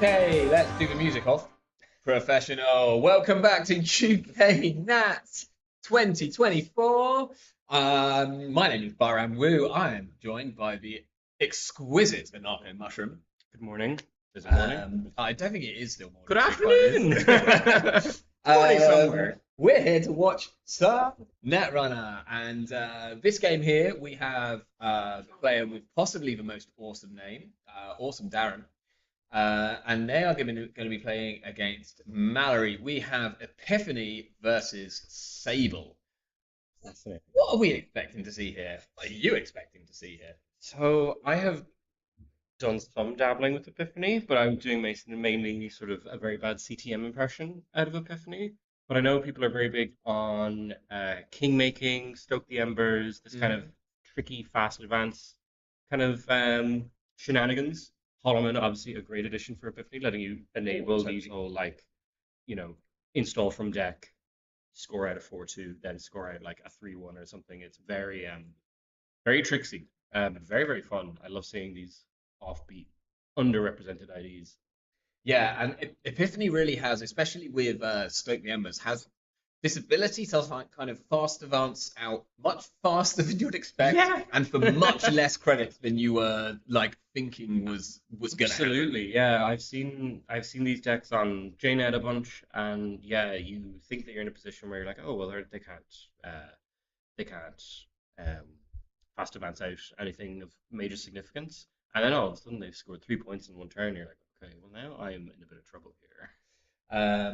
And the kind of the often additional click which they can sometimes get through the sort of Epiphany nonsense by getting additional counters with Hollow Man sometimes means that they can install an extra thing, be that like an Amani Sinai or a powers that be. And I think, is that just an immediate post-truth event? score? Yeah. Wow, we are All right. flying off to the races here. We also see an off-world in hand, so there's definitely, that's probably planning on being Hollow Man or maybe some other form of fast advance out. Mallory also on Sable. Sable, a very, very fun ID. Very hard to tell what they're doing until, it's not clear. Are they going to be on Deep Dive? Are they going to be on sort of a reg, info bounty, crim game plan? Twinning with companions option. Or it could be, fingers crossed, it could be a very spicy Jatinho. Amazing. Which I think would be very exciting on stream. Shout out to Jam Sponge in chat. Not a Netrunner player, but their partner is here. So maybe we get to see them on stream. But thank you for joining us in chat. So Mallory playing a bunch of money events, it seems. Getting some accesses here. I think that's the mark is on HQ. I think so. It's not super clear. But yeah, very simple turn. Just make some money, get your mark, triggers, and yeah, group here. Early class act always feels like pretty good. Like this is doubling your draw essentially for that. It's so important for the crim game plan, whether it's regular or whether it's combo. It's like so important to get that down nice and early. Okay, we get to see a bit of a hand here. We definitely a Rashida going on there. I think that ice. Was it Eula? Endless Eula. Which I think has shown up in a couple of the Epiphany decks.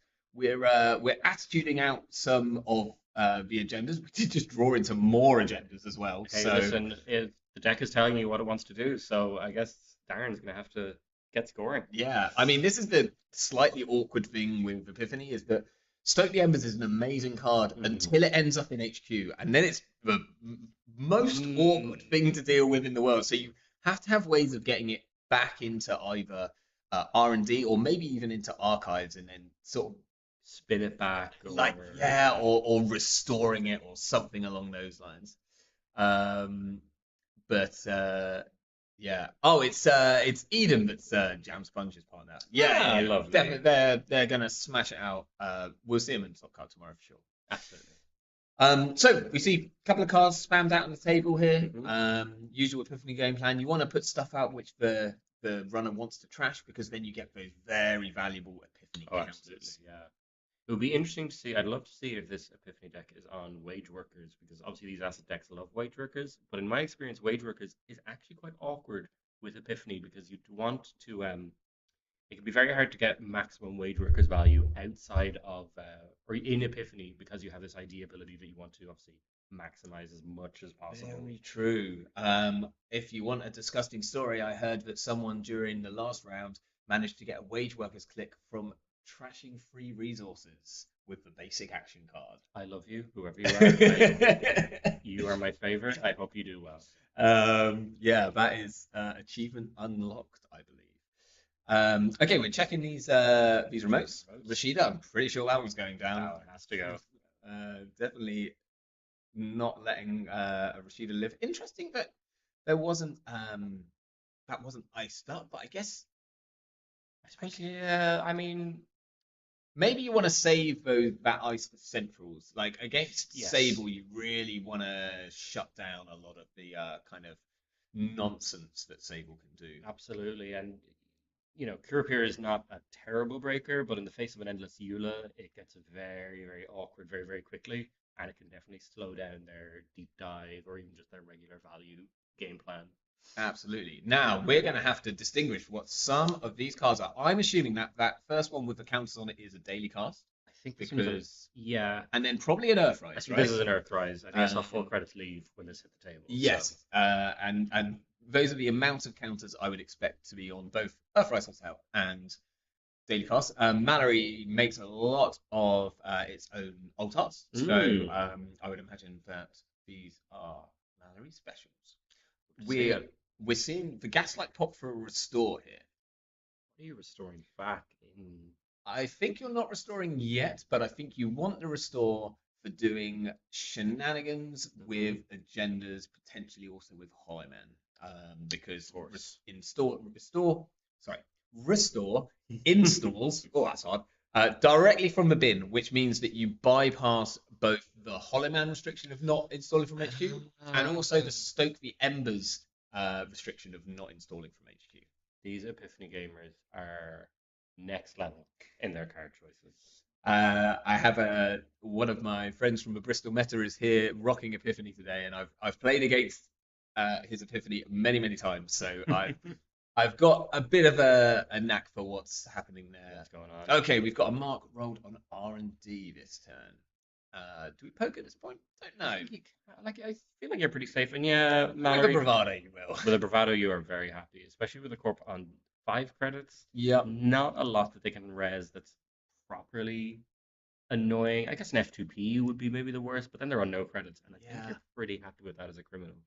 Like probably the worst thing here just would be a ping, really. But Yeah. ironically, you don't really want to give Kurapira a ton of counters if you're also planning on taxing them out with an endless Eula. Yeah, didn't see what we got off the top of R&D there, but obviously not trashable. Not that Mallory would have been able to trash it anyway, but yeah, I think it was just a piece of ice, I think. And yeah, no clear indication. I'm trying to get a look at Mallory's hand to see if it's any indication on what kind of. Well, that's something. We haven't seen any influence yet. That's the main Mhm. giveaway. We haven't seen any diesels, nukers, anything like that. Yes, but I think now the jig is up. The Swift backstitching is kind of Yeah, leaning this- towards a combo-y, either deep dive or Jatinho game plan. Yeah, I would have.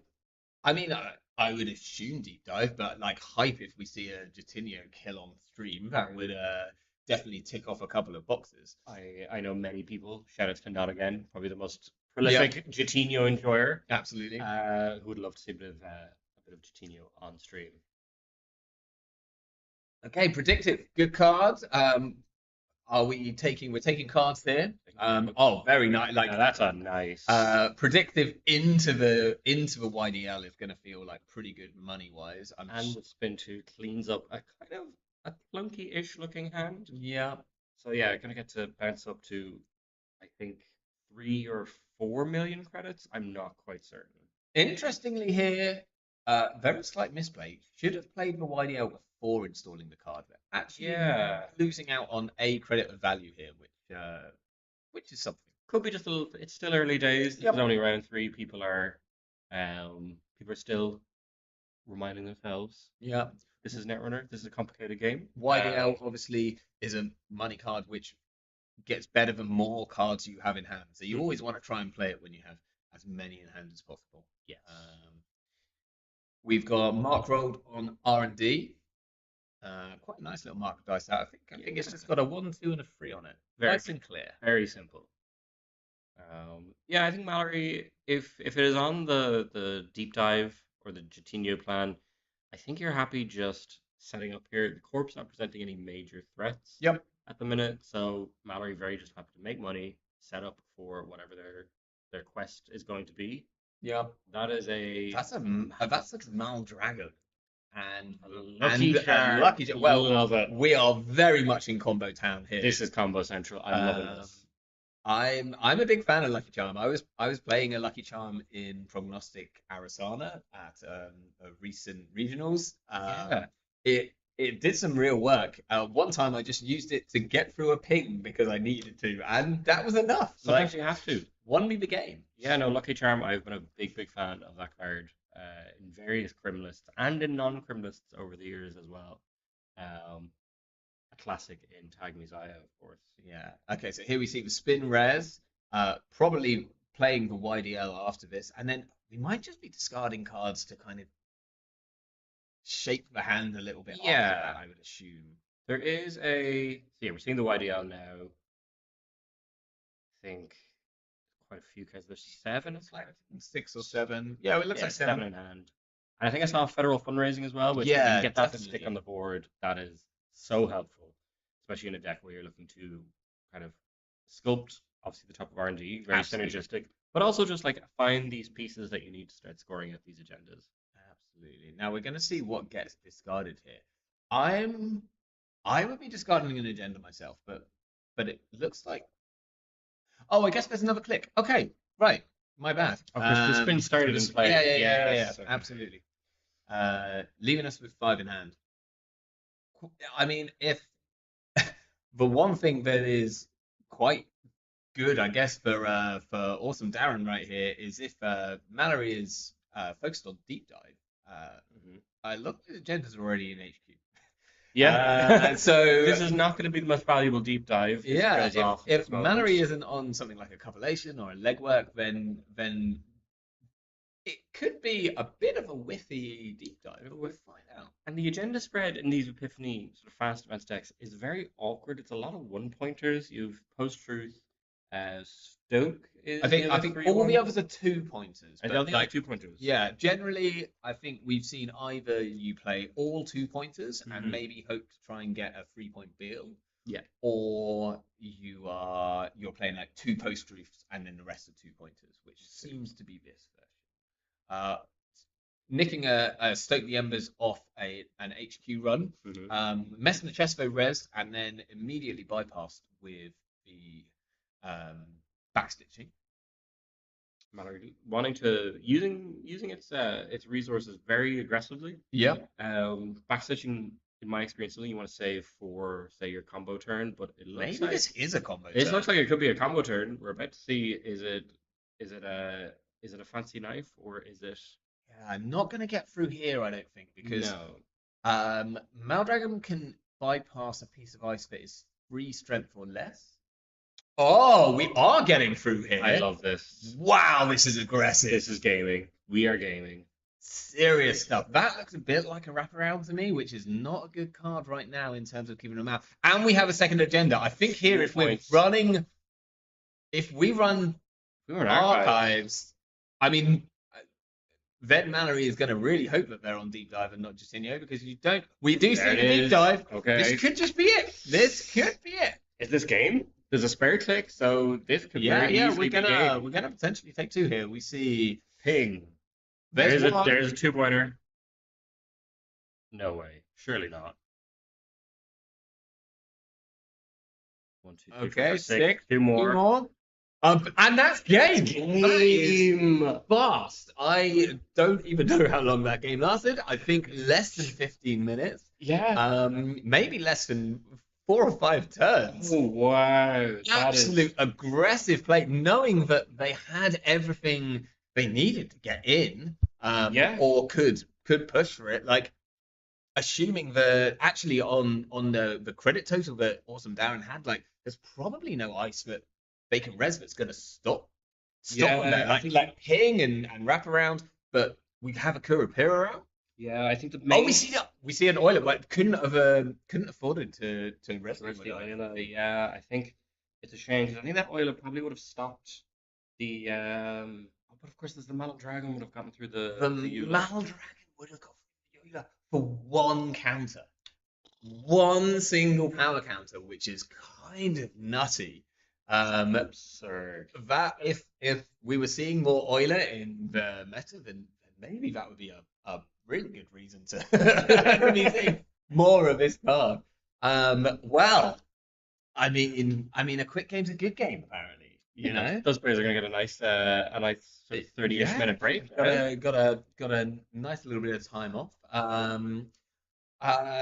Well, we could have a quick look at how sort of standings after round 2 are looking. Yeah, let's have a quick check. really get to see Got to that lay the before. land. Let me try and scroll up on the correct screen because that would be helpful. So rocking the top, obviously this is single-sided Swiss. It's only seen 2 rounds, so there's Mhm. still plenty in it. Oh, But yeah. Jack Sponge Eden currently in third place after 2 rounds. So you know we might have it might not be too much hyperbole for what we're saying. We got some big names up here. We're seeing Yes. Rotom Appliance. We've got some tiebreaker members. We've got Turtok in the top up here. Steph Yes. Monkey representing the older shot Massive. Yep. Nikki, massive shout out to Nikki, who's done so much work to Yes. actually make this I- event possible. I saw him running around so much yesterday during kind of servers. They've been running around for like 3 days non-stop, like no doubt. Shout outs. Shout outs to Absolute- Nikki. Absolute shout outs. And then, not doing so well, only on 4 points, but we should probably say happy birthday to Not Yeti. Yes. Um, Wonderful birthday celebration. birthday today, so I'm sure he'll be, happy with any results. Yeah. Even First if he record. completely bails out. But lots of names up here. Yeah. But maybe with I know a few people took some unexpected losses in the first 2 rounds. I was kind of hanging around outside and seeing what I could see. Corpse and things that we've got up here. We've got fair bit of yellow. Lot Lot of of our crap. picks. Right up the top. I know. I've just seen that's Hyperbolic Mess. Also Yep. known as Ed. I have played his Prav deck. I played against his Prav deck before. He's been rocking that since release. I think he is a Prav enjoyer. So putting in the reps with your deck is very, very worth it in this meta. Absolutely. Quite a lot of purple currently. Like seeing the course. top, we're seeing the Asses seem to be doing well. A few PDs doing well. I mean, Rotom doing well on PD is like not new. Sky is blue, And then maybe Leaf, surprisingly, there is a lot of green up here. Yeah. There's nothing else to really say. There's green of various flavors, but mostly lat 36 people. 36. Huge number. And probably correct. I think I have seen players who are strictly criminal players, incredibly strictly criminal players. We just mentioned Rotom. Playing lat, exactly. I mean, I've seen Rotom, and I've seen who is the most criminal player whose name has just escaped my mind all of a sudden. But I've only ever seen on JNet. I've only ever seen them play criminal, and the last few months, even Taliesin has been jamming lat on JNet. Wow. Like that is someone who is 419 till he dies. Absolutely. Man of great taste. we do love and hate a bit of 419 on this side of the table. Well, on this side of the table, we love.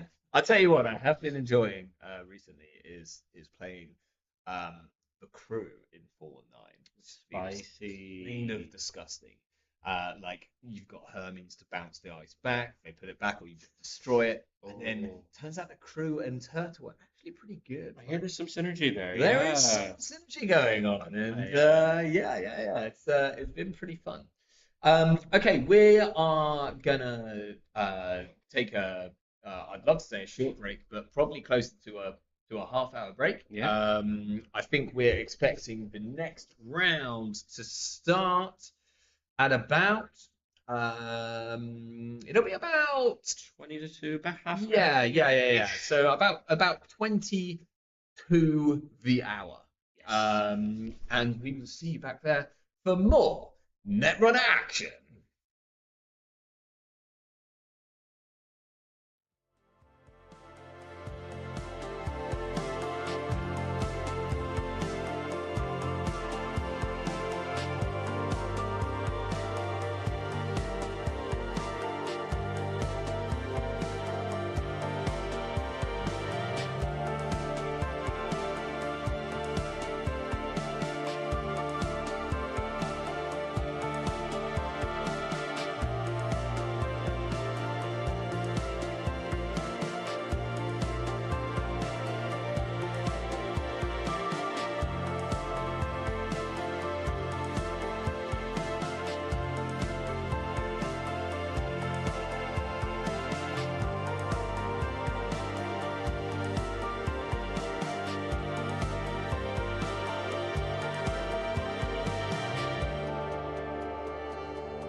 And we are back for round 4.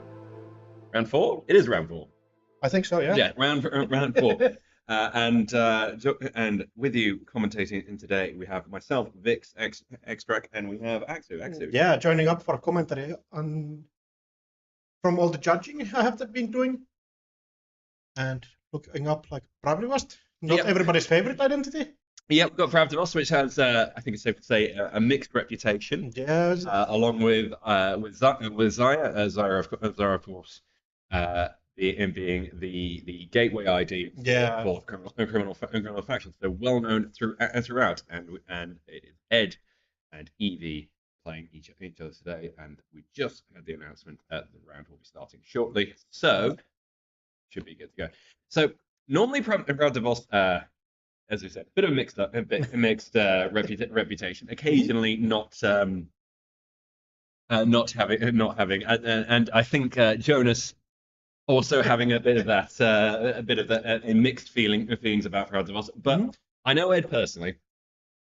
I know he likes to play interesting decks, so I'm not expecting an absolute snooze fest out of this. It should be an interesting one to say the least. I mean, interesting, like, Bravlivast decks are in theory interesting, but often it's just evolved into either shell game or either like 7-point wheel, which in like gameplay is less interesting, but on paper they're sick.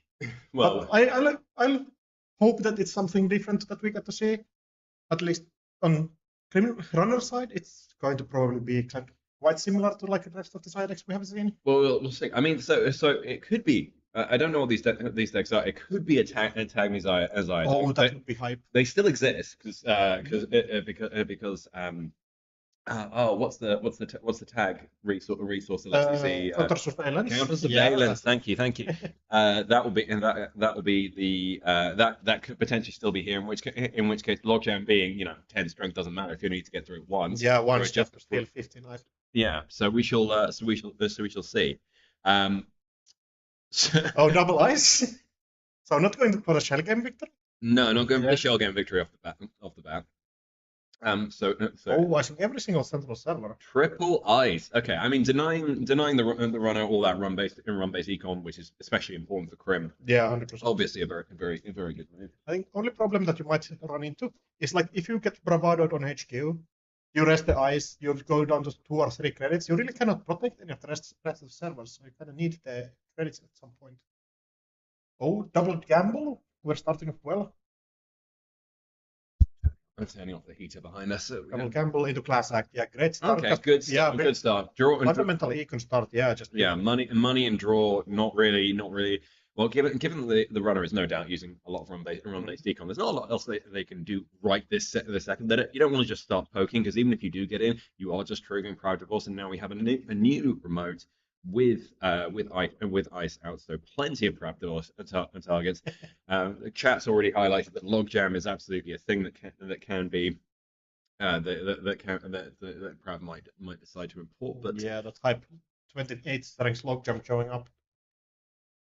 Everybody's favorite from Janet Cash. Yeah. I mean, there's also a dude one that you could potentially that's like 5 influence. Like no shot, nobody's importing that into Providence. Well, I don't know. Ed is the kind of player that probably would do. I will eat my words if we see. But we'll see. So turtles coming. Yeah, Graph Turtle probably kind of good here. Like corporately cannot afford to rest every single ice here. Yep. So runner's taking a little poke on HQ, and we see a Messner's chest. The old art formation chest. Well, yep. Yep. So poking there, and they're losing three credits, but critically the corp going down to 0. Yeah, time to go R&D. Although, I think Messner chest was your first ice kind of frustrating, because if you run now on R&D, Corp just gets a free advancement on the Messner chest, and that will be getting huge value during the game. But the Corp being on 1 credit is going to slow them down a lot. I mean, it's Pravdor. They're almost certainly running NGO front, so that's so they'll be able to bounce back eventually if they have the NGO front. But still NGO front going like double to go to 5 credits is not optimal. But having to click for credits. Does the Corp just click for 3 credits? I guess you don't have anything else to do here. Yeah. Yeah, very expensive rest here. Interesting. And still no trigger on the. Still no trigger on Pravdor so far. This course that will develop depending on how much a runner can capitalize on Corp being on low credits. Yeah, I mean, right now this feels very much like the Corp playing very defensively, kind of setting up, which is to a certain extent, it makes total sense, but also kind of not what you want as Corp. You kind of want them to get some free, inconsequential access, so your ability can do its thing, and not Yeah. Okay, runner making a run on R&D. Was it the rest? Pop-up window. Pop-up window. That's, Okay. yeah, old classic from the quartet days. Very Yeah. classic game. Just getting you it, yeah. just don't see it the more and HQ getting more and more fortified, which Yeah, may really do. don't want to run through that. And we see an F2P of the Being able to tell off that image. Yeah, No shots. I'm good at Guardian Blade. Oh. Training paying off finally. And yeah, Turtle getting one counter here. Should get one counter here. Yeah, it's easy to miss these triggers. But like Corp runner also on 3 credits, like that's not too much to capitalize here on. Ooh, That's okay, yeah, good. 2 credits swing on the pop-up window is kind of meaningful in these like low credit fight situations. Barham commenting on his own channel. Okay, so we've got Second class act. yeah. So runner playing quite conservatively here, getting plenty of money, just generally working the way up. R&D only having a pop-up window on them, it's not going to be a massive liability for a little while, but it does sort of open up their run-based econ. Yeah, if you're willing to take that one credit hit, you get a little access. So the Corp ices up R&D, now sitting quite pretty on 8 credits, and opens up a daily quest. Okay, this is going to be a bit of a problem if the runner can't contest it, because that's just money for days. It just might be like honest Glacier gaming here from the Corp side. But I don't think like Criminal is really equipped to fight into this. Like Criminal really prefers the corporation to have a proactive game and try to advance the game. If daily quest just sits here, camping out the remote, like Corp will just ice up every server and steal the game away. Like criminal econs just can't handle this kind of situation sometimes. Yeah, so the Corp the runner really needs to contest this like really aggressively, otherwise it's just gonna have, and the runner's just gonna have a terrible time. So let's see where the runner's going from this. Working something out. Yeah, like 7 credits is an amount of money where you really don't want to face check. Like eating another Mesni chessboard would be really demoralizing, especially if you try to go after the daily quest. Okay. Oh, that pays you back at least. Bravado on R&D, trying to keep the pressure up elsewhere, because it is an interesting one. Because whilst the Corp is on 7, there is only so much they can res of that. Resing on Mesni Chesco, so no res on that one. Oh no, resing. Looks like it. F2P. F2P. Ooh, that's a bit of a problem. Yeah, just 2 credits, so you can't pay both of those, I believe. You can just take the tag, and the main thing is if it depends on what the ice is on the outer for the daily quest, because the daily quest is now undefended effectively because of the low credit count. You can make a bit of money back by just hitting it over and over again. Yeah. So there is a line actually here where you just pass this ice and just jack out and don't even get to the pop-up window, because that's just making the Corp money. But let's see what the runner decides to do here. Runners got extra access and extra access. Extra access and an extra and well, it's not an extra credit, it's net neutral, but it is an extra credit for the Corp. So if this is a full credit piece of ice on the daily quest, then that might have been. So we're checking out after a pop-up window, just not to get the Pravdivos draw the successful Tron trigger. I'm not sure. Like maybe, but in which case, why would you encounter the pop-up window? Because it's net neutral to go through. Interesting. Yeah, it's going to be interesting if we go after this daily quest. Pinholing it kind of doesn't feel great when you don't get the 2 extra credits to actually be able to trash it. Yeah, sure. Yeah, that's a big part of like why daily quest does cost 3, like you get 2 back. Are we not even contesting the daily quest? That's a good question. Yeah, it doesn't look like it. Daily quest, like old version of kind of like Effusion text where you like just put Charlotte in the remote and camp that. Like this old yellow glaciers, typically from like Asmari and something. Okay. Like daily quest. Doing something. Put down a Carmen the hard way. 5 credits to install. Yeah, not happy to pay that, but like you just have to get it online. If Corp spends time here capping up, setting up, you can build your servers. Or are we floating the tag? No, I think we cleared the tag. Yeah, still on the ID code. Hopefully remember to clear it. Oh, yeah, that's a good point. I hope they no, Oh, Oh, no, that hurts so they cold. didn't clear the tag. Oh, dear. Yeah, there it goes. Oh, no, that's so much runner recon just gone. Oh, that's painful. Yeah, And the corp's not even really going to feel that because that's 3 credits gone, but they're getting three a turn from the from the daily quest. So corp's looking in a very commanding position here. yeah, just getting all of these ice rest on central servers means that you cannot really pressure those anymore that easily without getting your breaker online. And daily quests still camping on the remote, getting used those 3 extra credits every time. Is going to add up basically to secure the game at some point. Like if you get infinite econ, you just get your infinite setup online and Yeah, can this is really close out. But that being said, well, the corp is playing relatively defensively. They've not advanced any kind of game plan. It's still 0-0 over here, and those agendas are going to be slowly streaming into HQ. And that message has to go. It's not going to hold out forever. Yeah, we got a Unity online with the breakers, like breaking for 6 credits effectively. Yeah, It's going to be pretty alright. Oh yeah, roll it for the mark. Not playing Sable, so that have it automatically. Yeah, it doesn't decide to go through the messages for just for fun of it. No, it's archives. Yeah. Oh. Yeah, always interesting to see how people decide their market targets. Like is 1-2 archives or HQ? Yeah, That's always like a good distinction to make. So the runner. Oh, runner's taking a But poke good on archives.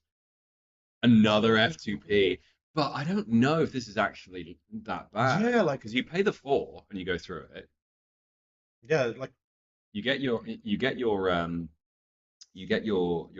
counter, and that server is now nice and open. You can go and kill that daily quest, and the corp is bust. So yeah, I think or even just encounter it like next turn also. yeah. So I think this is actually pretty cheap, and like yeah, I think you okay advance the thing, but the corp has no money. Go and kill that daily quest. Hell, make some money off it while you're at it. Mm-hmm. Advancement going at the remote, so probably other messages for there. Claiming the tags, interesting, and we're leaving the daily quest. Yeah, 3 credits paying off, like letting the yeah, like looks like shrugging it off, like yeah, I a bit don't. too late. Yeah, Yeah, because the runner had two clicks left. I'd kind of float a tag. I think we'd float a tag. yeah, Float a but tag like good. well, Corp is on 0 credits. Like, Yeah, yeah, it'd be fine. you just What are they going to do? SGPU? Well, SGPU would be annoying, but it wouldn't be the yeah, like I mean, like Corp can do quite nasty stuff with one floating tag currently. currently. Yeah, like on zero. it's a problem with 0 inflation. It's like you don't expect to be in offline or anything. Yeah, but from 0 credits, I'm like, I guess they could predictive in Yeah, in predictive. Yeah, It's like they can't have anything that they have the exactly perfect standard for you. okay. Upgrade HQ, or are we just clicking for credits and No, I placing on think it's an upgrade on HQ. Yeah, no. On HQ. Probably a Hollow Man. Hollow could You- make sense. Like just put it on your most protected server, set it up for future. Yeah, I think so. Yeah, clicking for 4 credits. Nothing else you really can do. Daily quest just building up these resources here. Yeah, Yeah, we're Corp sending- is just going to run because Corp's got half their border as the rest of them, and they're building up such a huge money lead. This is going to be really tough. Yeah, to like overtake. runner catching up to this would be hard, but like is there still like no game plan here from Corp or game development like agendas maybe piling up? Yeah, there they go. Attitude judgment get played, so just getting rid of those agendas from HQ, we're chilling. Which we can't see. Glare, wonder of streaming card games. Getting rid of one agenda, I think. So still 0 credits, draw 1. So I mean, the fact that they're playing a what's the operation called where they shut Attitude adjustment. attitude adjustment. Thank you. Implies they are playing some pretty big agendas, and also implies they are looking to do a bit of a keep away game. Yeah, where they just have their big agendas to keep hiding them back in the day. So that does imply it's a much more kind of grindy round the Yeah, definitely feels like we're just playing Glacier. Yeah, drawing up again. But we should see where Ice remote, yeah, that's the remote is getting locked down. Still 7 credits does mean it's maybe alright to being able to contest, but like one ice kind of stops you. It's very defended, and it's got presumably what is a messing chest for signal on top of it. So, yeah, this remote is pretty unassailable at the minute. Yeah, and with the outermost being also there, you really can't like just lower your ice credit total to 1 and then run just to take the missing chessboard triggers because outermost ice can just blow you up otherwise. A really difficult position. Not winning in hand at least. We can like maybe if we just play defensively now, try to build up those twinning counters, go for multi-access runs. Yeah, that's definitely a line. Yeah, like I think you have to start being conservative with your credits total here. I think you burn through so much money to this point. Yeah, Trickster Taka, I Boost think Taka that winning. yeah, Yeah. that's always good. Yeah. Only problem like you cannot use Taka in a way where you don't like access something. So you have to like run to get Trickster Taka. So you are still making multiple runs per counter. Yeah, no, it's yeah. Runners definitely feeling the pinch of not being able to easily access the service and easily build Yeah, build up. HQ I suppose online also. And the corpse, also, double advancing to that. Manually advancing, so maybe a Pharos in there. So either a Pharos or an Afshar. Yeah, but An Afshar, Akhet. yeah, both pretty nasty ice there. Yeah, so that server is definitely building up. I mean, this is a fairly classic. Like this was kind of the game plan for MPN a few years ago, where you chuck down a daily quest, you build up money, and then that server that the daily quest was in and protected then becomes your scoring server. And this is kind of how then you just play like 1 or 2 defensive upgrades on it, and like start scoring out. The what is presumably, well, it might be a virus on HQ as the defense. Oh, could be like clearing that Amaku out during a like very beneficial ice dash is going to be pretty threatening. Yeah, that could be. And if you are playing Holloman, you could like try having fast advance out, I guess. But the main thing you do with a virus is mostly do it as an anti-clot tech, and there's not a lot of clots around at the minute, so there's not a lot of a virus in some cases. Yeah. So I don't know. It's an interesting one. It still is like. I think it's a whole. Yeah, it could be security against these ice destruction decks, which could be kind of distrust against this. Like, what are you advancing if all of your ice is getting destroyed? Yeah, exactly. No, put your advancement counter as a pop-up window. That's true. Yeah. So Sure Gamble is getting the runner back in. Runner's looking a bit more healthy on the credit front, and they're starting to get breakers. Oh, Paragon. Yeah, it's a Paragon. Yeah. Okay. Again, kind of wanting the run to make that work. And that's kind of a wrong console for this matchup specifically. Like. Yeah. Rewarding you for those one really explosive run a turn, but probably was also like benefiting from that kind of gameplay style immensely.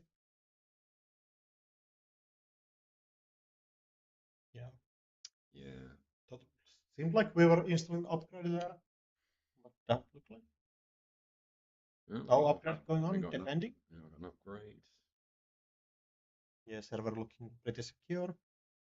Yes, criminal is the faction that still kind of like sneak in basically everywhere. Yeah. Install boomerang, inside jobs. Yeah, like that. You're just good to go. So I think the Corp is just shoring up against that. Yeah, that's feel like it.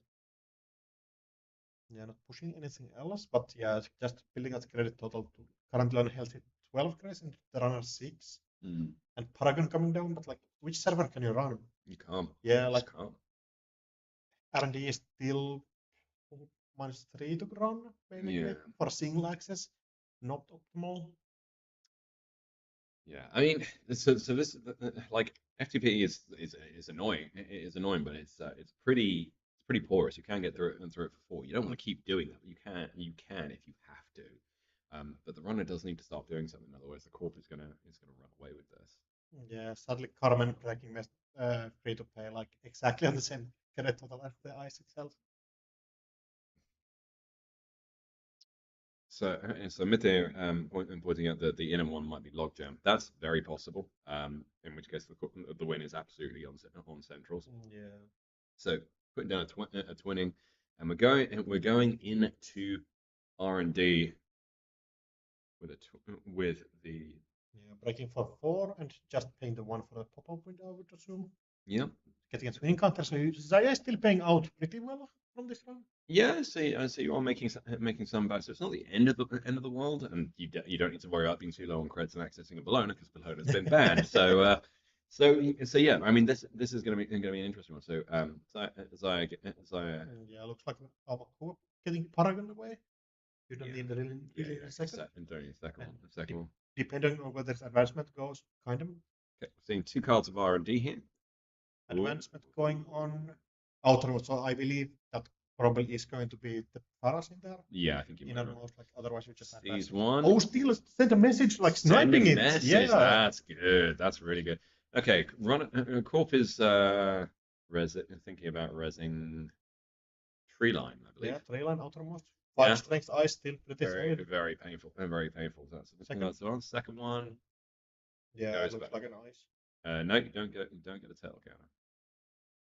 Sadly, no, you still get your 2 credits of Zaya. You do still get your two credits. So okay, no, I mean not an awful run. Still Yeah. very expensive. Yeah, like you still need like you cannot really count on R&D being really faithful. I mean, if you just run R&D 3 times and it's 3 point every time, then you just get to cash out, and Yeah. then we look like idiots. But there we go. We'll see.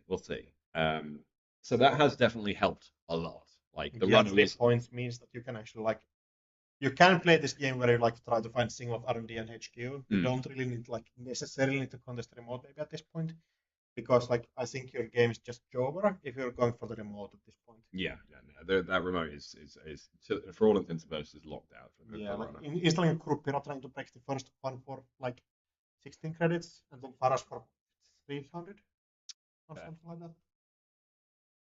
We did get Paragon. We saw an Amaku at the top, and then back in when. Yeah, get Amaku out of air. Like Paragon is pretty sick. Oh, there it is. is. Okay, here comes the advancements. Are they? No, no, they're doing the evil man thing where you just advance your eyes. Oh, NSG, why did they print it to advanced eyes? So we're just glaciering up with Holloman advancing a single. Oh, okay. I retract my any positive opinions I was holding about this deck. It is now an evil deck. Just sitting there. It's doing BTL out of Pravdivos. Yeah, basically. You just get credits and runner advances your eyes instead of you this time. Yeah, like Holloman daily quest gets you 3 credits. You spend 4 credits to install advancement eyes. Start to get those log gems kind of big. Yeah. Okay. This is going to be a real problem for the runner at this rate because like HQ looking pretty locked down. Yeah, and like we see any R&D eyes going in and Holloman moving there at the start of turn. Oh, yeah, that's going to be kind of nasty. Disgusting. Yeah, Criminal Breaker's not designed to break this kind of ice. Yeah, no, this is very much. Yeah, this is very BTL-esque. So yeah, it's going to be difficult for the runner to. Yeah, I think we are going to be here for quite a while. Well, when corporation is building this board state up. Yeah, I mean, so the court does need to close at some point. Mm-hmm. The court does need to win the game at some point. This is a timed game, and BTL already has a bit of trouble with going to time. Mm-hmm. And I can only imagine this Pravdivos deck is not much faster than the BTL deck. So the court does need to get a move on because they are 3 points down. How many advancements do you need for 7-point peel? Like 13. Yeah, we're almost half of that already. Oh, you're reckoning it's going to be could be a biotic into Beal into Red Planet Couriers. Yeah, that could be a thing. Probably not because like advanceable eyes actually is a pretty big tax for me. The influence counts. So yeah, maybe not. Yeah, no, I mean I can dream though. Red Planet Couriers is absolutely aligned with some Pravdivos decks taken. Knowing Ed, I'm pretty sure I wouldn't put it past him to do that. So 13 counters is the magic number if we're looking for a 13-point Beal. Sorry, 7-point Beal. 13. Oh, Chessway coming down. Chess will help. Yeah, like getting +2 credits every time you run is going to be quite helpful.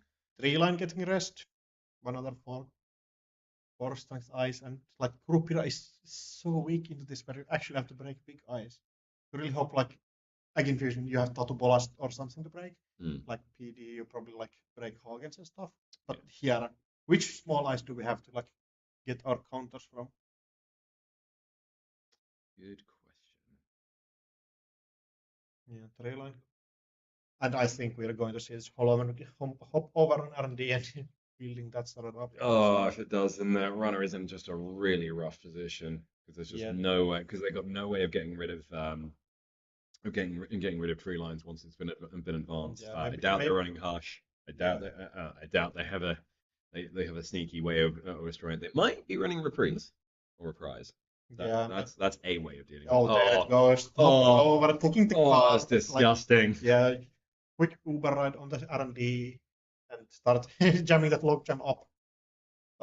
Tree line. Tree line. Yeah, same card basically. Yeah. Oh, this is gross. So I'm thinking about starting a petition where like max inversion, but there's like my limit strength on these cards. Like getting 24 counters on that is way too much. Everybody should just be fine with max three. And are we just looking for credits for the rest of our turn? Just to feel like it. Well, so I mean, the corp does need to have a win con. Well, corp does need to do something, and like the Hollow Man to just advance your eyes is eventually going to run out of. Like I can imagine there's 2 or 3 agendas in HQ already, so they're going to have to do something eventually because the runner is going to start getting in. At some point, yeah, like you infinitely cannot lock out the runner in this deck, so runner will get some amount of access. Yeah. Extra attack on 3. I don't think we can run this turn, so extra attack could cause an issue for you. Like you're not able to clear it out. I mean, yeah. Maybe if we somehow install. I mean, you could just run. You could just run if you had to. Just run and boost Carmen. Yeah, but which ice though? Like if you don't want to like. Just run to a tree line. You run a tree line, boost Carmen, and give the corporation a credit for their trouble. No. You just bounce into it. Preemptive only works when you get in. No, tree line gets a counter credit. Does it? Yeah. Oh no. It's from subroutine. Oh, that's disgusting. Why did we make this card? Yeah, Chess does help a lot here. Yeah. And like losing Taka sucks, but it's not end of your game. It's not, but you've burnt through a lot of it already, and you really don't want to be losing more money to this. Also, Trickster Taka being like, you have just Carmen to boost strengths on. Mm. So, like, only reasonable way, like, run Archives, break free to pay completely. Spend 1 credit from Chess as well. Get your winning counter for the next run as well. Mm. Oh, this is tough position for a runner. Yeah, definitely. Like this is the kind of game that you're halfway through on Jaina and you just kind of go, you know what, I feel like I think I'm gonna go get some food. Yeah, not really feeling it. Sorry, I have to go on the Jaina chat. Yeah, exactly. But middle of nationals, you can't really afford to throw games away. You are still playing for that like tiny out you can still have. So you got like Netrunner still every game you can just access those changes. Pinholstering does help a lot. Okay, we're going to go and kill the. Yes, but we are spending all of our credits to do this. Yeah, we are. That's true. So spend 4 to break this, and then 3 to break the trash, the pay. Like. Yeah, because you don't get the discount because you're pinholing in, which is a shame, but. Oh. Yeah, it hurts every time the card goes and does it. Oh dear. Yeah. Having to spend 3 credits, I think you can use the chess credit at least, so you are ending up on your run, and you run on 1 credit. There it goes, but I think this is the window where Corp probably has the time to like, oh, I can start scoring up now. Yeah. Well, 6 credits, maybe like you just have to build Econom a bit first, but yeah, I mean this is a really rough position. Paragon, yeah, no real information getting so you, like sometimes you can get those kind of late. So how much we spent 5 credits that are kind of renewing, and 2 real credits. Yeah, to get rid of the core. And if they might just chuck another day. Yeah, like in there. that's the worst when you go and trash a big thing and they just install the next one. Yeah, they just had another one Yeah, ready like, to go. trash wage workers, corporation resist the next wage workers Oh, straight over, and they're like, oh no. Yeah. Okay, so I mean, runner is steadily getting set up. Oh, the core plays another there goes attitude adjustment. Oh, Are we getting plus and so I mean, I'm gonna go do a time check in a second because okay, so we're seeing a Beal. So see a Beal. So Big Beal might be on the It's card. stable. 3 line is like 1 influence.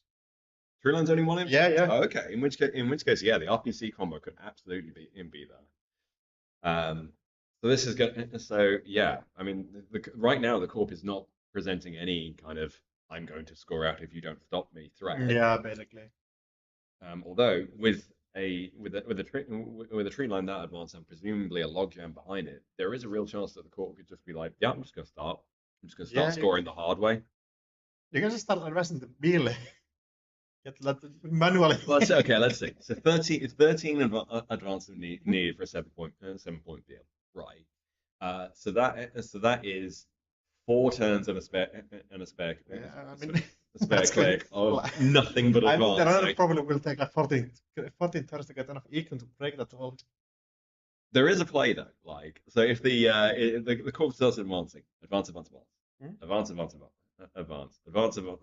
and you're like, okay, next turn they're going to advance it 3 more times, and they think I can't get it. I'm going to let them get to 12 advancements and then just run it and steal it. Yeah, like 12 credits gone. Might lose the game from it, but it'll be the moral victory. 100%. Like they did put the Beals back in R&D. yeah, also like just having Beal, you can just install it raw and next turn 3 line it out. You don't have to play this combo game with like biotic labor and stuff. Okay. Yeah, but no other influence seen yet. So Yeah, so there could be some spice here, yeah. but we're not seeing anything so far. We haven't gone through much of the deck also, and all of the big eyes that have all of the counters have not been rested yet. Mm. And 7 credits, so you can like resting low jump kind of hurts you actually. Yeah. So yeah, I'm not entirely sure. Okay. Yeah, thinking about the line. We have our 2 credits from the coffee here. So can you spend those efficiently? Not really here.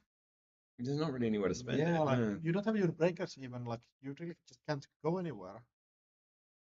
Yeah, drawing up, trying to find the breakers. I guess you can get a Paragon trigger for like -1 credit if you want on R&D, and get a winning charge as well. Actually, like going archives here is pretty hype. Oh, well, so you're thinking just be like, okay, Corp's got infinite money, don't care anymore. You just start running and spending TACA and credits to turn those into 21s, and then just keep doing like, big deep digs. Yeah, like get through the guys like minimum times as possible. Yeah, I think that's the line. I think that's the runner's line. I agree with that. Yeah, still. It's not a great It line. doesn't feel good to do. Like Yeah, you don't want to be giving the Corp. Yeah, like the every time you see a Corp turning the dice, it's going to hurt. Yeah. There's like some deep pain there. But in the absence of any other options, then I think that's I think that might be the line. Yeah, I think this is like vice grip starting to close here for the corporation. Like a little bit, if they because despite the fact that the Corp is looking very set up, all servers aside, it's been rise, advancement counters all over the place. It's not enough to close, so they don't have so how many are like 9, 10, 11 counters. So that is pretty close to the magic 13, but it is the window is closing. Yeah. I mean, Atien making a good point that that this is a very because all of the recurring credits are only usable during runs. You have to make runs in order to start working on your 20. I think you like would rather have a rat here or even lizard. Like it's going to be more safe. Like Trickster Staka forcing you to interact is not what you really want to do. Yeah, mystic memes or a paladin. Oh, yeah.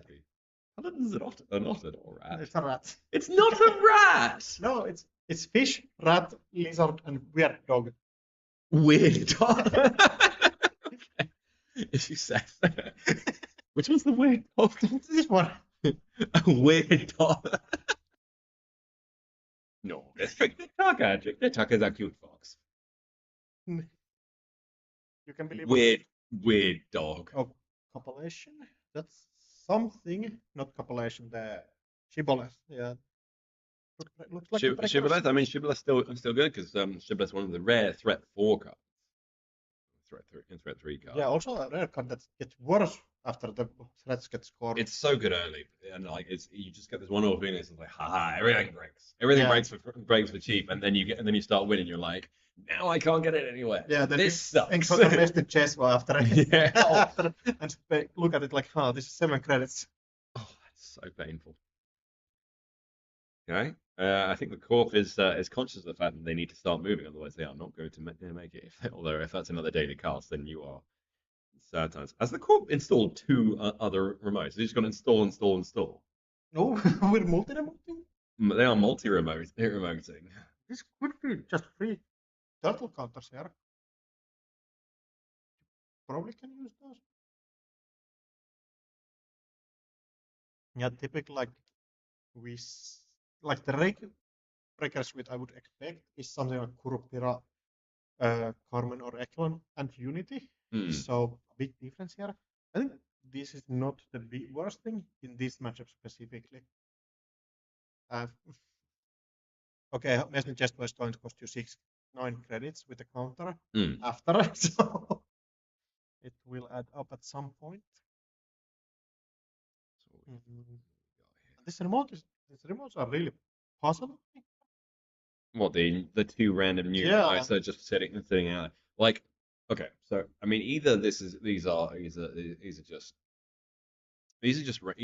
just random assets. But why would you put random assets out? Because that's going to give the runner, because like turtle. It's just like it's absolutely a play. So I'm interested to see what Corp's going to do here. Is it like Conductors 2 and 3? Yeah, but even then, you wouldn't want to put out that many because otherwise you're going to be drawing like a billion cards. Yeah, too much. Yeah. So let's see how the runner responds. Twinning's at 2, so that's 3 cards if they can get into R&D, and they've already read 3 points. So if they manage to do that a couple more times, then that's it. Is on still 7 credits for buy events on the remote. Okay, interesting. Getting while the getting's good. Doesn't look like a spin doctor. Yeah, they're not snap getting rid of it. So I'm. That's a brave maneuver, running a random remote like that. It could just be a checker style. Oh no, that would be sad. It would be pretty gross. Yeah, could be like just get to 1 install Paragon triggers. Getting 1 card, getting rid of that with the class act. So the agendas, I think they're either in hand or in R&D would be my line. I think it's probably not a very dense one. We've seen a degree mill and we've seen a send a message, so we know that that probably covers 18 of the points. So it could just be a 7-point deck, which means it's just not that full. These are not going to be agendas. At least I don't think so. There is 4 credits on the card also. Interesting. So check. NGO front. That does make some sense. Like just put it on the table. If your opponent doesn't run it, you get 3 credits. If they like run the different thing instantly. Run it with different distraction. Yeah, I would assume so. Because the Corp being on 7 credits, like 7 credits isn't infinite money. Yeah, like if you have to rest one of these eyes, you really can get into the other one. Yeah, exactly. I mean, right now, all the servers have at least 1 res piece of ice. So the other one, probably not an NGO. Problem is that all of the ice rest are really taxing ones. Like that's a 7 strength 3 line and a 7 strength 3 line on the 7 and 8 strength 3 lines against presumably a Kurupira era. Definitely not what you want as a runner, but like bravadoing. Yeah, rolling the mark here. You already did get a successful run, so like running Archive is not the worst call to make. It's just money.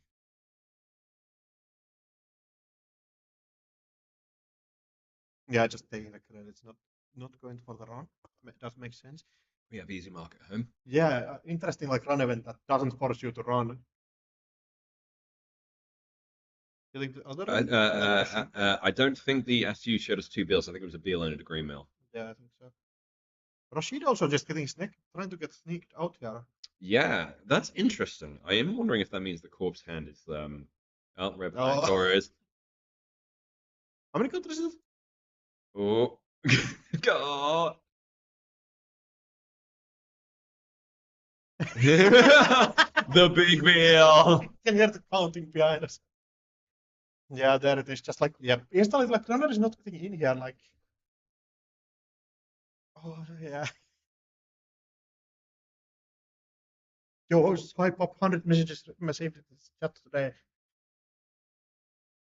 Hey, we got messages. It was RP6. See, I said it was Yeah. RP6.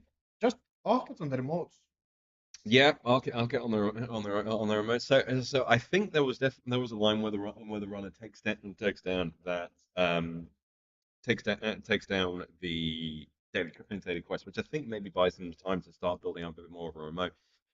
Yeah, boomerang absolutely also a Yeah. threat. So Realistically, I think the biggest swing for the matchup, like Winter Percentage, is where we didn't clear the tag and lost like 2 daily quests. losing both the daily Yeah, quests I think was that so like huge. you play chess, move the piece into somewhere, see the bar drop like completely. Yeah. I think Oh that's yeah. The one eval of bar. the situations. Yeah, no, it was a tough game, and I think the runner was starting to get to a point where they maybe could have turned it around, but then the big Beal comes down. Yeah, Big Bill just El close Bill- out the game. Yeah. El Beal Gigante.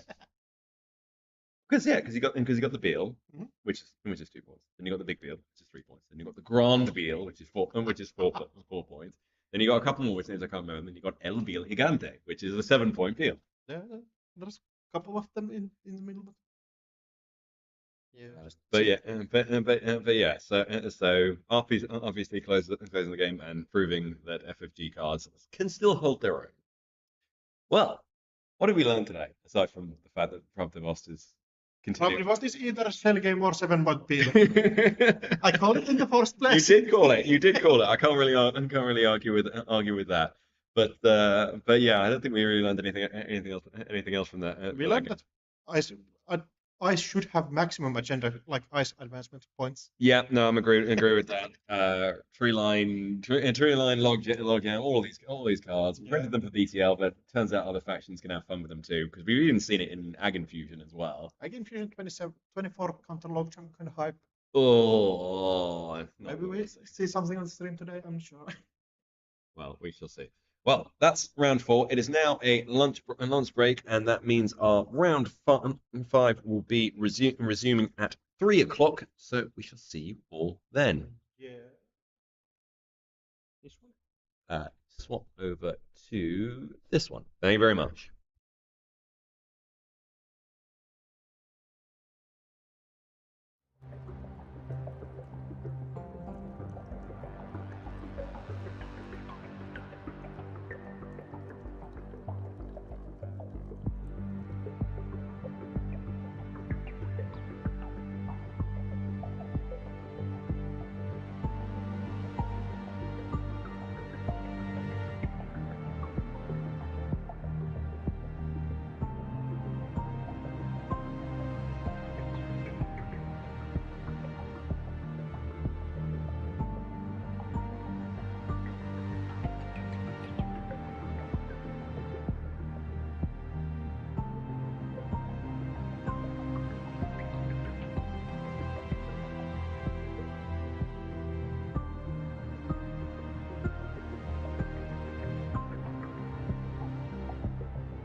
Netrunner fans, if you are still watching, we are going to shut down the stream for a little bit, just a lunch break, and we will be back with you.